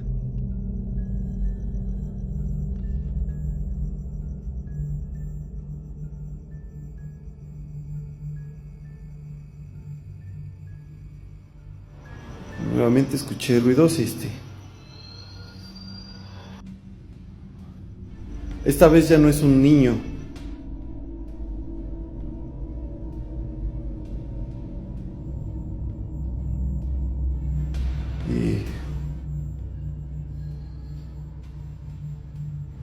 No mames.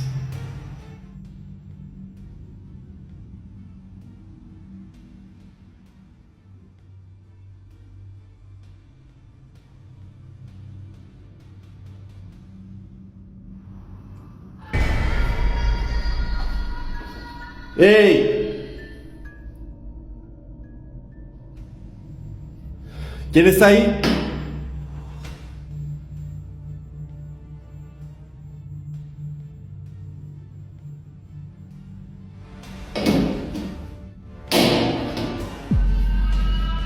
No seas mamón.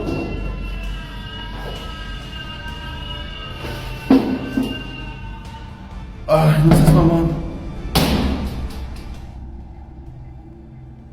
Estoy completamente solo y... As he approaches a hallway near the bathrooms, a strange high-pitched sound begins to ring out, faint at first, but sharp enough to make him stop in his tracks. He follows it, the noise guiding him straight to a bathroom on the left. As he gets closer, the sound shifts into something worse, a quiet, drawn-out wail that sends chills through him. Manuel steps inside, whispering "hey" into the darkness as the wail suddenly grows much louder, echoing off the tiled walls. He starts checking each stall one by one, showing they're all empty, but the moment he finishes, the sound abruptly stops. A second later, the wailing resumes again, this time coming from deeper inside the school, far beyond the bathroom he's standing in. Manuel freezes, realizing whatever made that sound wasn't trapped in one room at all, and it was moving. Part 2 picks up immediately where the last clip left off, and this time there's no mistaking how intense things have become. The noise is now incredibly loud, echoing from deep within the building, no longer distant or faint. It sounds unmistakably like a woman in pain, a long, strained wailing that fills the halls and makes the walls vibrate.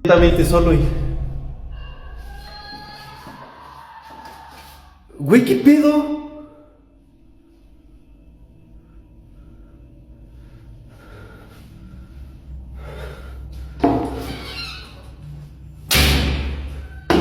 No mames.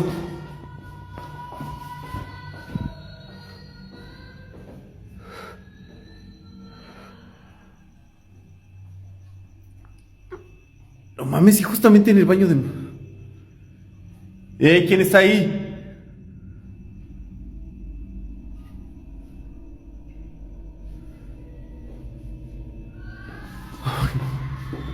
No, no mames.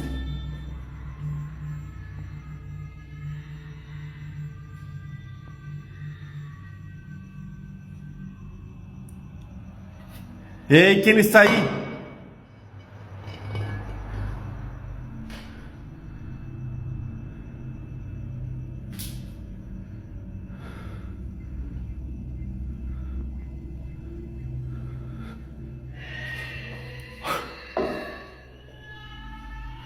¿Qué pedo?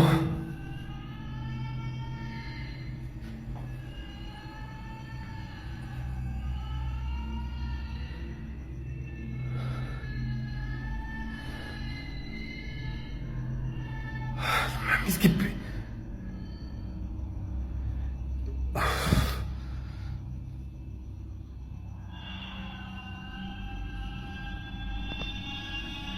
Esto ya no es normal, neta, ya no es normal.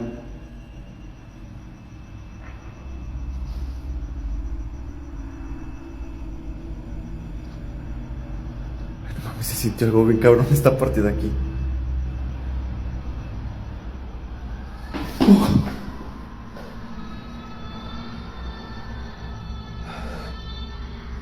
No mames, clarito sí está escuchando.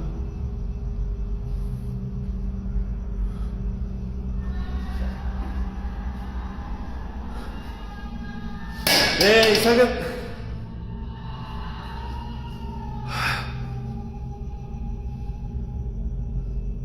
Es que no.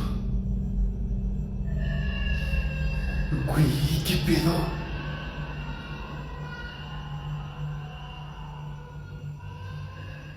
O sea, ella es aquí.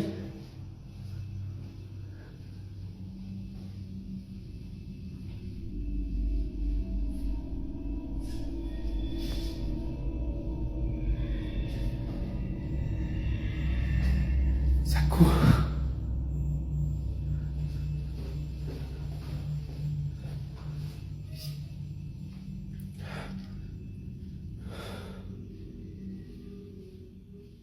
¿Y quién está ahí?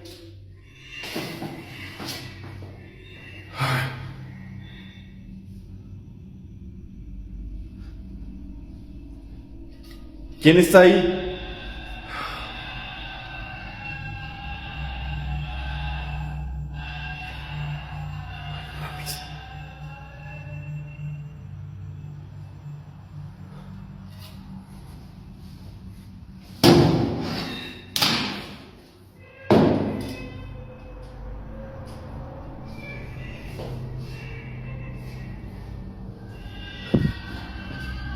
No mames, qué putas me metí, cabrón.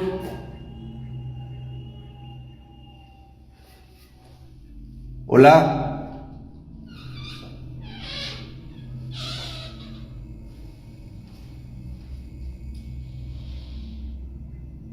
Hola.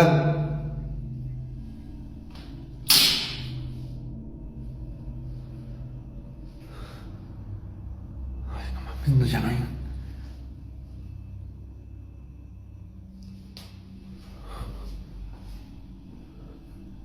No hay nadie.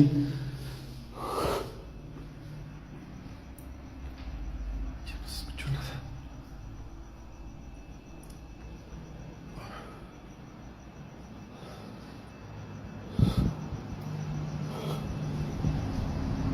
Rayos. As Manuel stands frozen, the bathroom stall doors in front of him begin to open one by one on their own. It's very quick, as if something unseen is pushing them from the inside.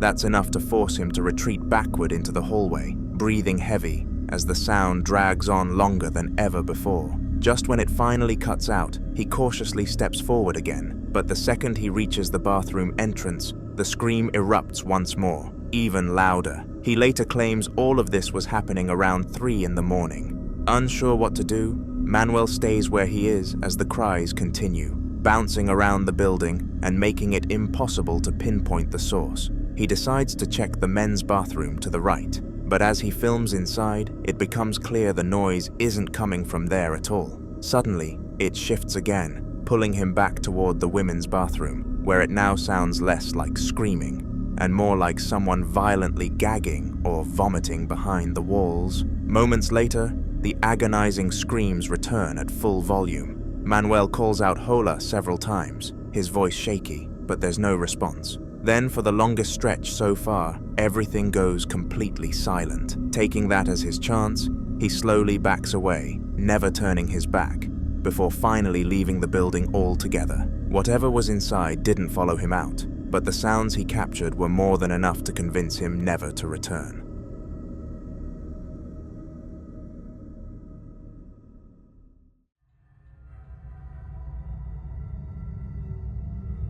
Thomas had already been dealing with strange noises in the house for weeks, but this was the first time he decided to actually record anything. Late one night, Convinced the sounds were coming from above him, he grabbed his phone, climbed up to the attic entrance. The footage shows him pulling the attic door open and shining his light into the darkness, calling out hello several times, half joking and half genuinely nervous.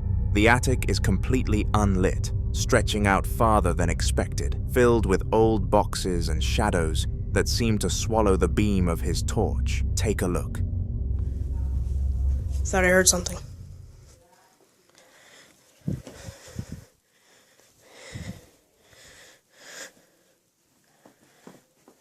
Whoa, what is... Hello? Hello?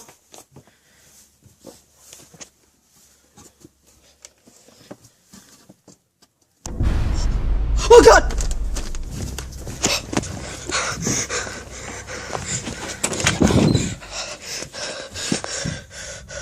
A few steps in, the camera suddenly jolts as Thomas freezes. At the far end of the attic, barely visible, a dark humanoid shape stands motionless, darker than the shadows around it.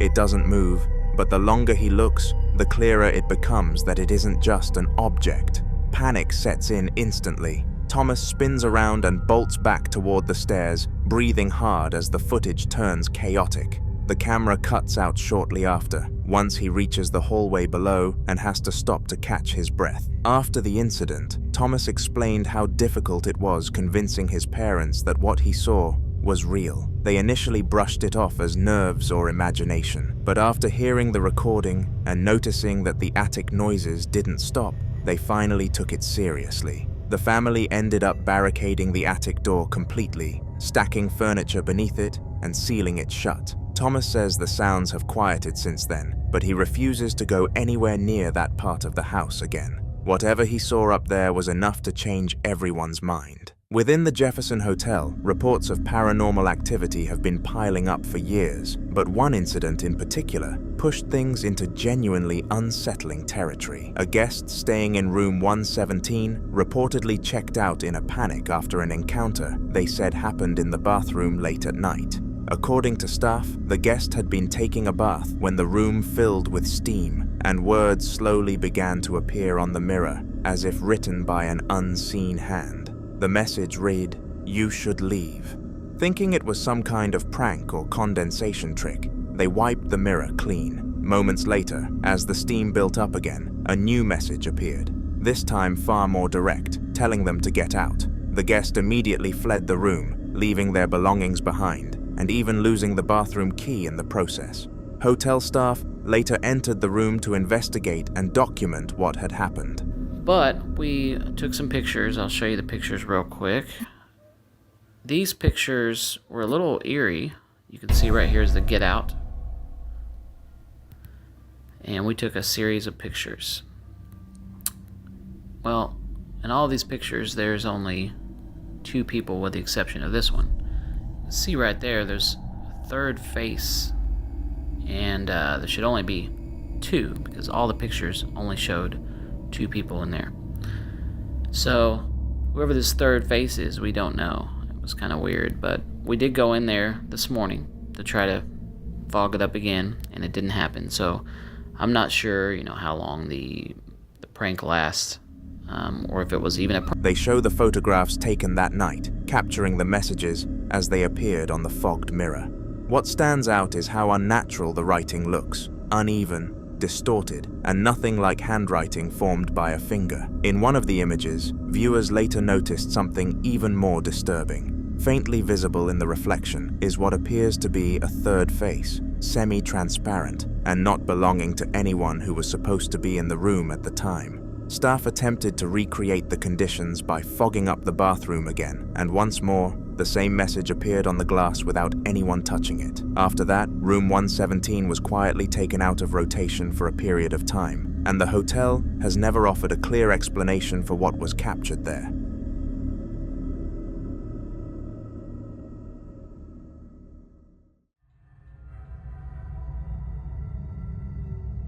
In the following video, Ragalzu was working a night shift when the building was completely empty. and after hearing strange noises echoing through the halls, he decided to start filming to protect himself more than anything else. The place was dark, quiet, and lit only by his phone and a small flashlight, which made every sound feel amplified.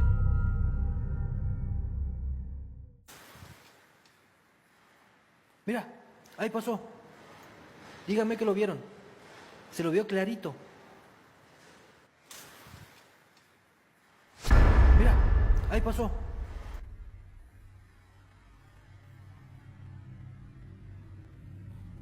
Mira.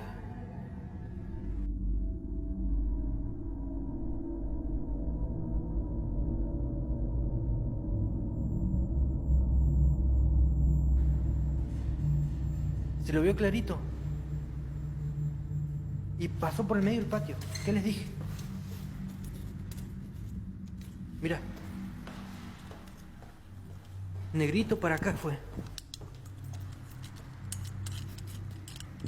Para ahí. ¿Ven? Pasó por ahí, agachadito, corriendo por aquí.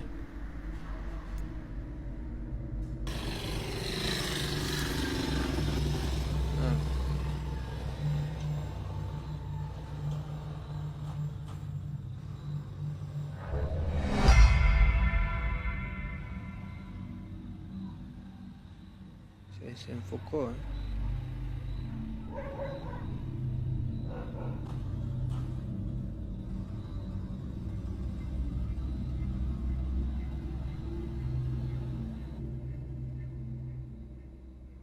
Está al frente de ustedes, gente.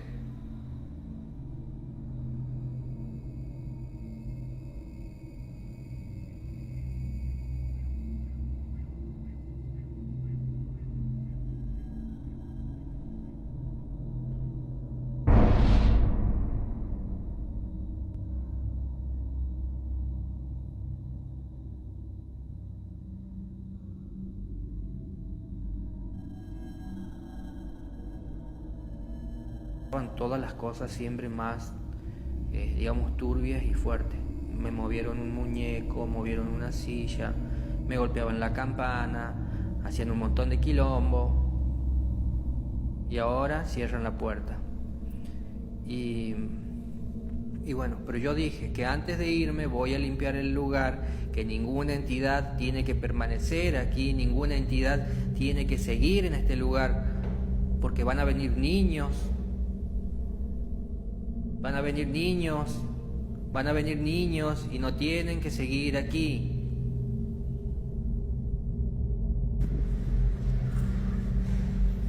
Me atravesó otra vez.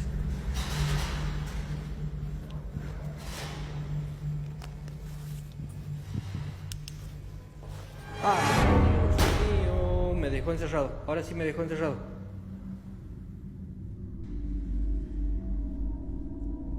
¿Ahora lo hace con esta también?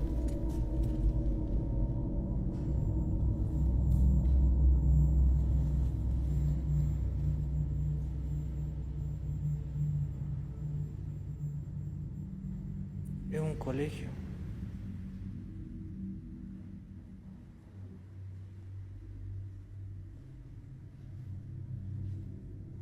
Sí, mira. Mira, no.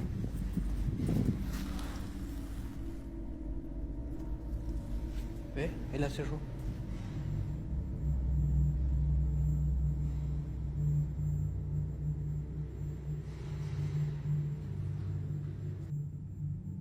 Es más, hace rato,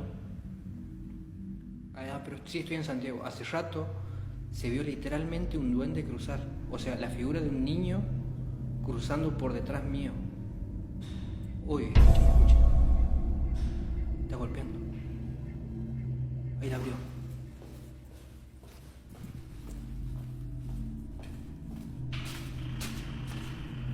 Ok.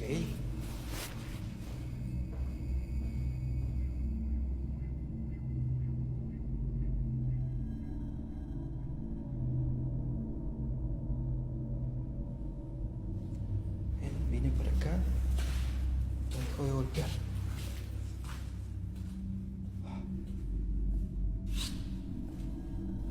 Linda la noche en la escuela, ¿eh?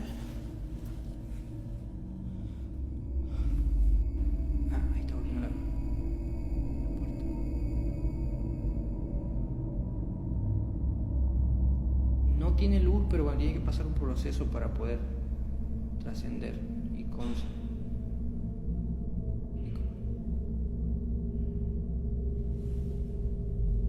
¿A dónde Mautrix, Gamin, dónde dice que se verían cosas locas?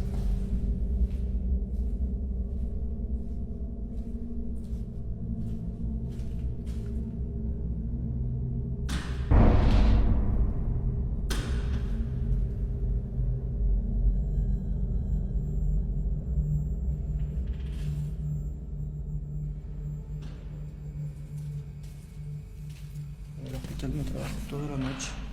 Estuve el sábado en un hospital abandonado.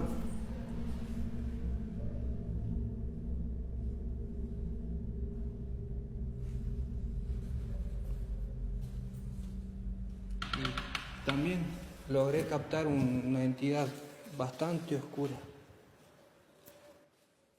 Yo esta puerta la voy a cerrar ya mejor.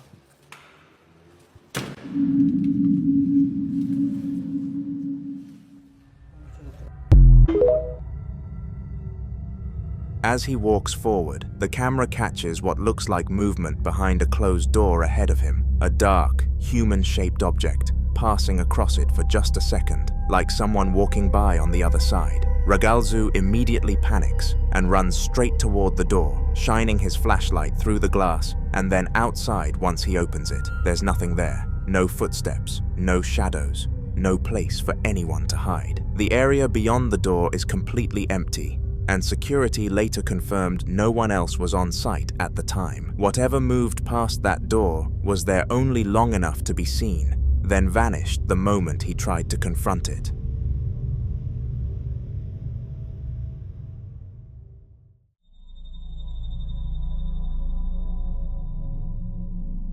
A haunted foodie YouTuber was exploring an abandoned mental asylum, expecting nothing more than a quiet, eerie location for a casual exploration video.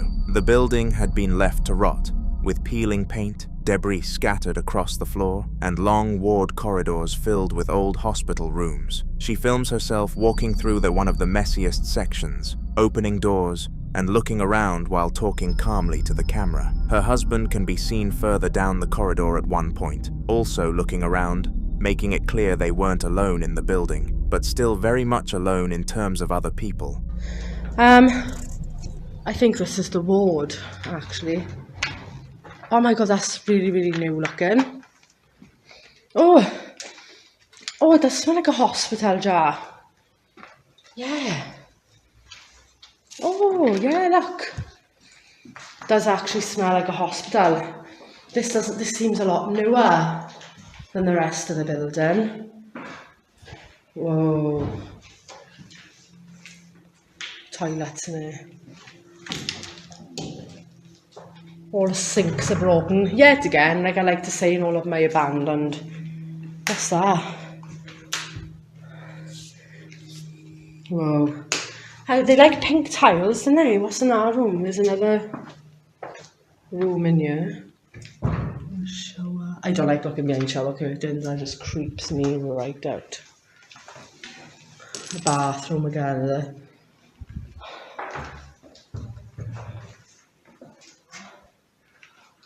That's pretty cool, that is.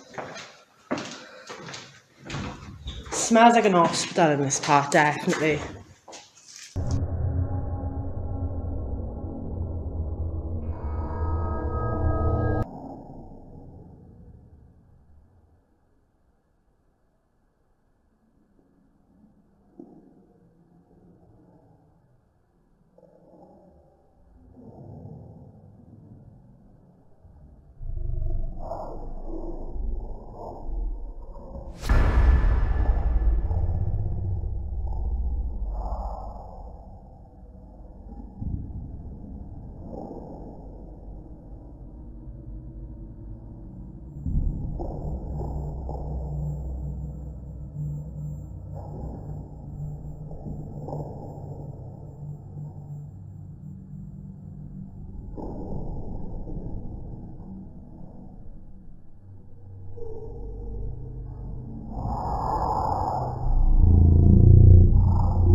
As she pans the camera from a blank wall back toward the corridor, something unsettling happens without her noticing. At the far end of the hallway, a tall, dark figure is briefly visible standing near a doorway. Within a split second, it appears to react to the camera and slips behind the door, completely vanishing from view.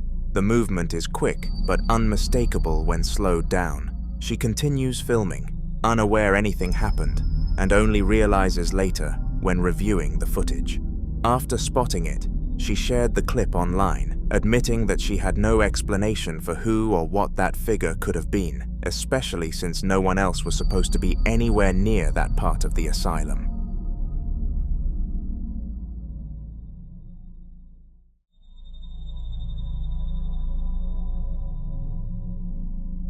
After watching this next clip, you'll definitely want a dash cam on your car. The footage comes from a vehicle driving along a highway, with the road ahead completely clear at first. It's late, visibility isn't great, and everything feels normal until something suddenly appears directly in the lane.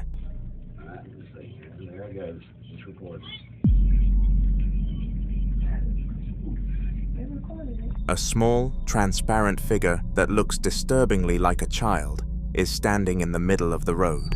The driver slows down instinctively, clearly panicking, but there's nowhere to swerve in time.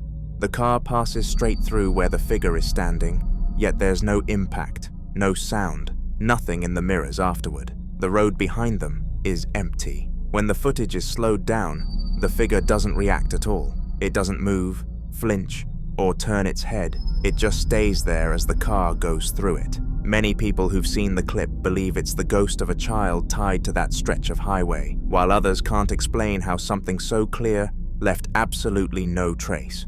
Either way, it's the kind of footage that makes night driving feel a lot less routine and more abnormal.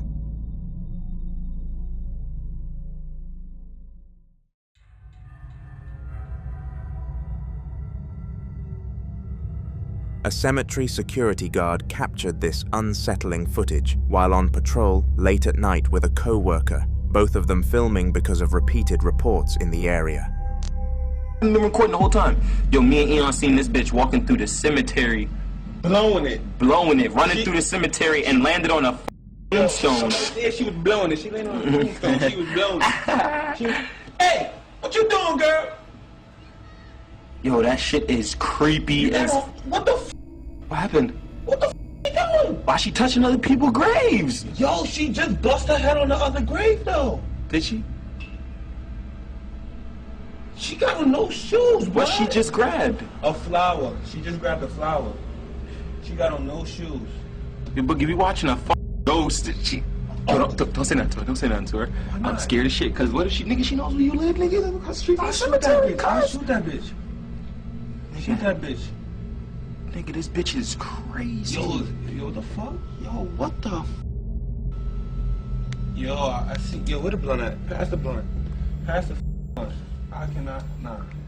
She was blowing it. Did you see how she tripped over that tombstone? She landed on a tombstone. On it, on her head. And she planned this. Yo! There's no way in fuck she planned this, Boogie. Yo! She ain't answering nobody.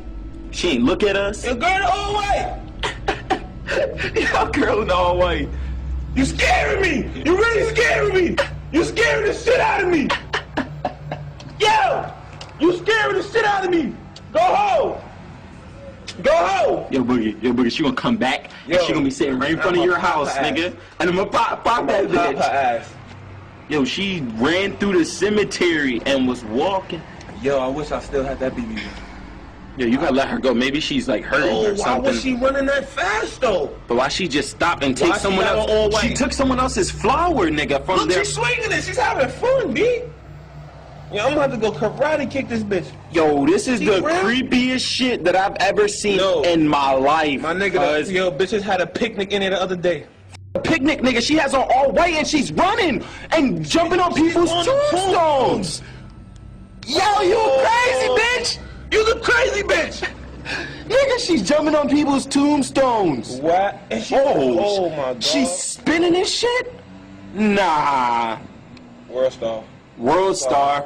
Where'd she go? Where's the? Where'd she go? She disappeared. She disappeared. In the distance, a young girl dressed entirely in white can be seen standing among the gravestones, her head tilted downward as if she's focused on something only she can see. The guards call out to her repeatedly, asking if she's lost or needs help, but she never responds, never even looks in their direction. Instead, she slowly walks between the graves, trailing her fingers across the tops of the headstones in a way that feels disturbingly deliberate. At one point, she bends down and takes a flower from a grave, holding it loosely before wandering further into the cemetery. The guards shout again, telling her to stop, but she ignores them completely and even takes another flower as if their presence means nothing to her. Then, without warning, she steps behind a large tombstone and vanishes. When the guards rush over to check after the footage ends, there's nobody there at all.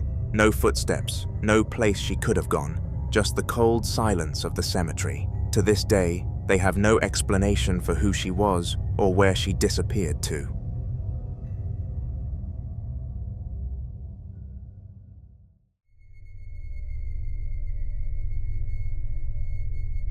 Ricky is a well-known ghost hunter who's been investigating the same abandoned establishment for a long time, convinced that whatever is there hasn't left yet. In this clip, he's outside the building late at night, filming himself in a casual vlog style as he stands in silence. The area around him looks empty and quiet, with nothing but fencing and darkness behind him.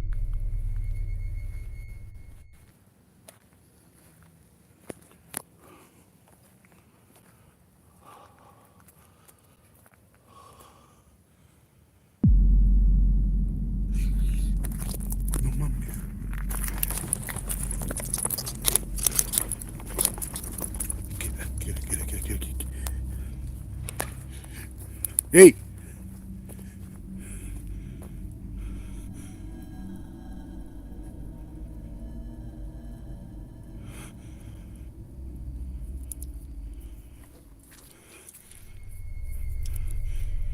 As he continues talking, something strange happens in the background. Behind Ricky, beyond the fence, a tall, dark, black figure suddenly walks across the frame.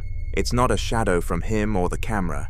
It moves independently, passing through the background like a person calmly walking by. Ricky doesn't notice it at first, but viewers immediately point it out. A second later, he seems to sense something is wrong and spins around, spotting movement out of the corner of his eye. He breaks into a run toward the fence, shining his light and calling out, but when he reaches the exact spot where the figure was, there's nothing there at all. No person, no animal, no place for someone to hide. After reviewing the footage later, Ricky admits that this is one of the clearest things he's ever caught at that location, and it's only reinforced his belief that something is still roaming that property, watching him every time he visits.